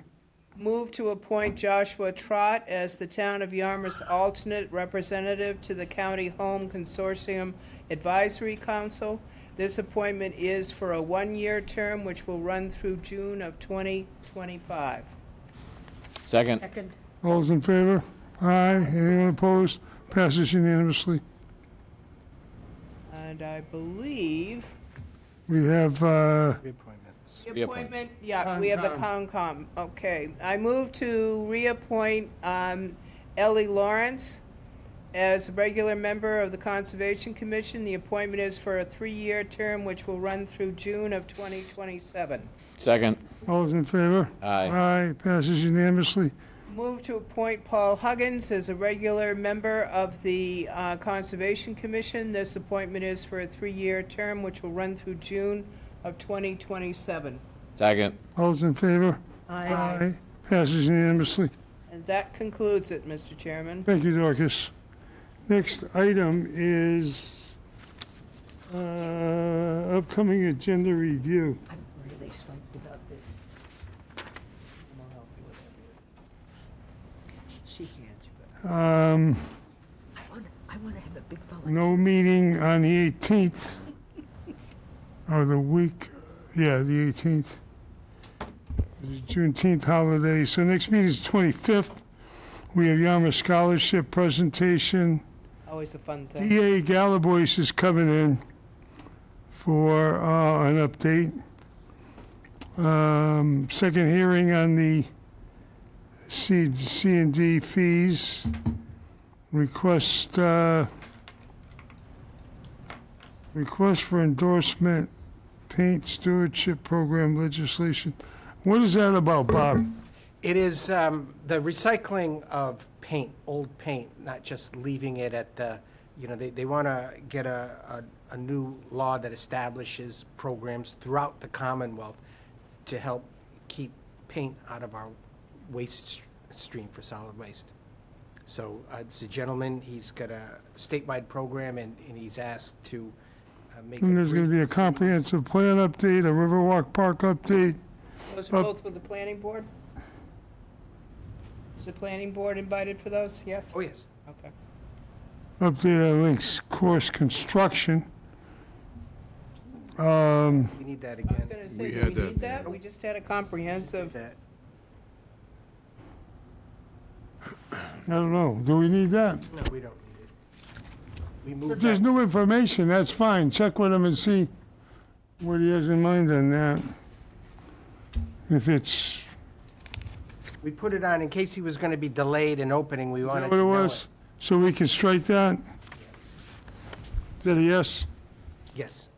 Coming in on time and under budget. Then we're going to talk about, we said we were going to put on your discussion of merit pay based on your evaluations for 2023. What? We just put TA merit pay for now. Before the other two board members left, we do evaluations every year, and we did complete them. And I got all their input. We got all the composite scores. We presented that publicly. He did very, very well. And so Dorcas and I were appointed as a subcommittee to look at what we wanted to do. I was talking to Bob about it today. We'll talk some more and address that on the June 25th meeting. And that'll be retro back to, I think it's April, your anniversary date, Yes. some date in April. But we knew that the board was going to change, and it wouldn't be fair to have members come in here and then, do an evaluation right away. So we made sure that we got the evaluations done by Dan and Peter, myself, Mark, and Dorcas. Oh, Mike, We just I would didn't have- get around as- to the, As a new member, I would have been happy to have him enjoying his merit raise from April on. but he'll get, I know he'll get it retroactively, yep. but we, everything was public. We went through the evaluation in depth, and now the question just is, what are we going to do in terms of the merit pay? Okay? And there are some guidelines on that the town publishes based on how well you do and what the percentage should be. So we'll take care of that. We got that on. What else? Regional plan for the 911 regional plan, isn't that supposed to be at our next Yes. meeting? Regional emergency Oh, right, because of communication. the July 1st deadline. Yeah. But we're gonna have We a, have to. Yeah. Yeah. We have to hear, the finance committee said that they're going to go in the weeds and come back to us so we can submit the application by July 1st. And that we're also going to have legal consultation. oh yeah, on- they said Jay was gonna be involved too, right? Right. So, Be a long meeting. regional emergency.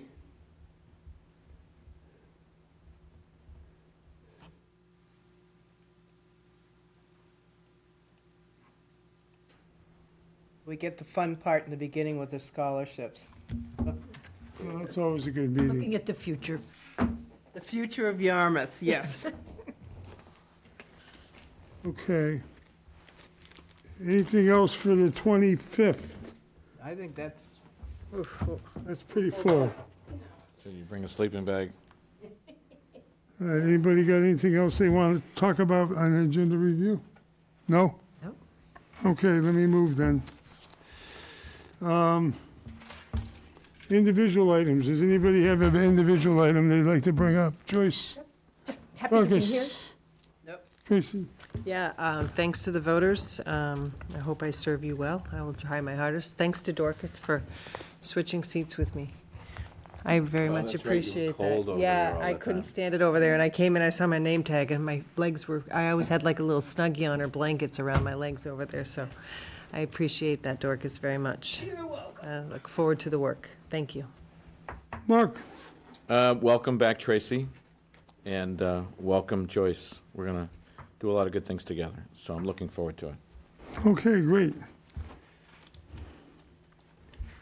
Town administrator consent agenda. I move the consent agenda. second. Okay. All those in favor? Aye. Aye. Aye, anyone opposed? That passes by a unanimous vote.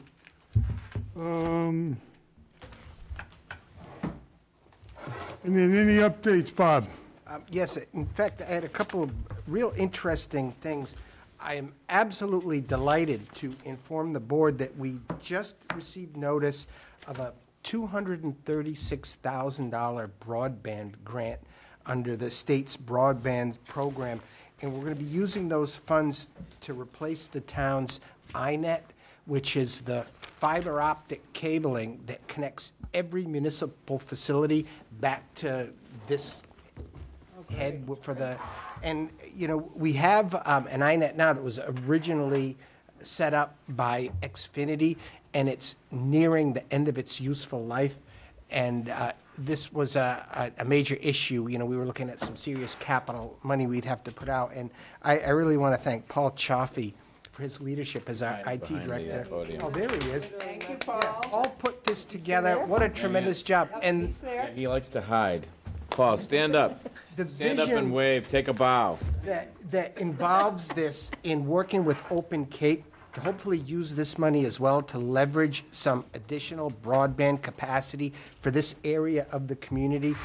And we were just talking about this, and Bill's had a lot of experience in this as well, as really trying to leverage a comprehensive fiber optic program for our community to get that infrastructure in place. And it's every bit as important as the bridge to Dennis is to have that fiber optic capacity. And I've learned so much working with Paul, the way he approaches these things, and that's a tremendous grant. I'm real happy about that, and so we're going to be hear a lot more about leveraging that capacity, working with Open Cape to kind of push them to achieve their mission, which we still really haven't done yet.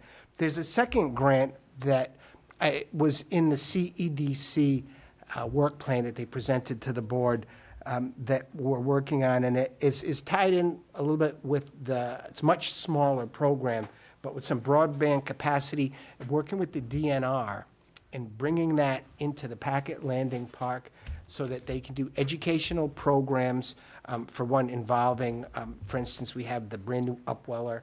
They're working with the school system in trying to create some space where they can bring students down to learn about environmental issues, to learn about the upwelling process, and also to have Wi-Fi there that is At Packett's Landing? at Packett's Landing that people can access.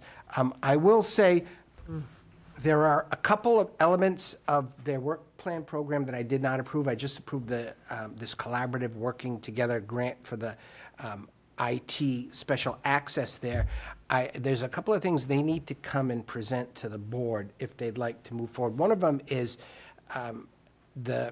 putting up an awning at Packet Landing Park for, I think it's more for visibility, but they say, for protection of people that might want to go under it. But that, to me, represented a little bit of an alteration to the sort of landscape of the park beyond my ability to approve them. But I did indicate, look, if you'd like to do any of these physical improvements, that we'll have you in front of the Board of Selectmen, discuss the pros and cons, and see if they wanted to move forward with that. But the one part of it I think is a real win is that program that's working with Education DNR to bring the technology to that area. And hopefully that's the beginning of our overall strategy too, to just really leverage more capacity for high-speed internet access in our specific region. So that's pretty important.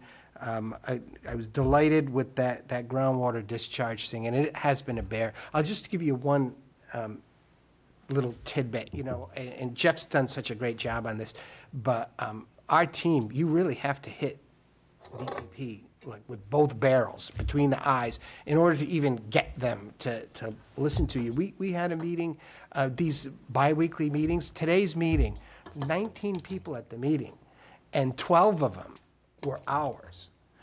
We had a team of like the 12 apostles, and these are, in addition to the town people, there's only maybe 4 of us or so, the staff, but we've got the project manager, engineers, the designer engineers, the Horsley and Witten firm, going through every facet to prove to DEP that, we're the most knowledgeable people on the issues. It was incredible, the process, but it's good to see it's moving. Let's hope those bids come in. Let's hope they come in. We talked about the June 13 forum. Things were a little bit going fast tonight. We're going to have, we have a new deputy fire chief, Captain Scott Smith. He's here tonight. And he was here. We didn't get a chance to formally introduce him to the board, but I've spoken to the chief about that. We're going to get a formal introduction as soon as we can, hopefully at the next meeting. And I just want to say, I personally participated in, the days-long assessment center where we had the professional consultants come in and develop all manner of the scenarios that we walked these candidates through. We had 5 candidates, all internal, and, they were pretty strong. There were some very good candidates in the mix that did a great job, people that we don't get a chance to see every day, like Chris McMahon, Mark Aboud, very talented people in our own department, and there's a whole culture shift that's going on over there to just, better prepare them for leadership. It's been tough. We saw the differences between who was ready for leadership on the police side, who was ready for leadership on the fire side, and things are happening, things are changing, and I think Scott Smith will be a great deputy chief, but, they need to bring him in here, introduce him, and he's already, as you can see, rolled up his sleeves, and he's been working, and he's been with the town for quite some time, and is very well qualified as well. And just a couple of little quick things, things that you've worked on and done. We just recently, last couple of days, received the approval from the state for the housing production plan, which that's critical to get that approval because it protects the town against the unfriendly Chapter 40B developments. So having that HPP approved in place, very valuable tool. Thanks to the Board of Selectmen for your leadership on that. And one more is the Open Space Recreation and Conservation Plan has been approved by the state, and I know the Board of Selectmen had significant comments on that, made some revisions. We got that up to the state. Now, that grants us eligibility for some pretty significant grants, and some examples of the grants that we get under that eligibility were $300,000 for the water supply grant from Higgins Kroll Road property, also $487,000 that we just received from the Riverfront Park project, and we rely heavily on those programs that are supported through that open space. And now that we have that approved, the eligibility is renewed. And I'll stop there. Those are just some critical things that have happened since our last meeting, but things are moving forward on like a million different fronts, so. Mr. Chairman, real quick, I would like to see if we can schedule another field trip to that communications center. I think that would be very helpful. He's in the trying works. to coordinate it, because he messaged me, so he's got a couple of dates already out there, but I asked him to do like a late afternoon. Yeah, good. Will do. Well, because I explained to the chief the other day that my schedule for June is just filling up pretty fast. Yeah, and I had to apologize, because I couldn't get on my email until like 2 days ago, so I only just responded to him. I felt bad. He probably thought I was ignoring him. I wasn't. Motion to adjourn, Mr. Chairman? Second. Second? All those in favor? Aye. We're adjourned.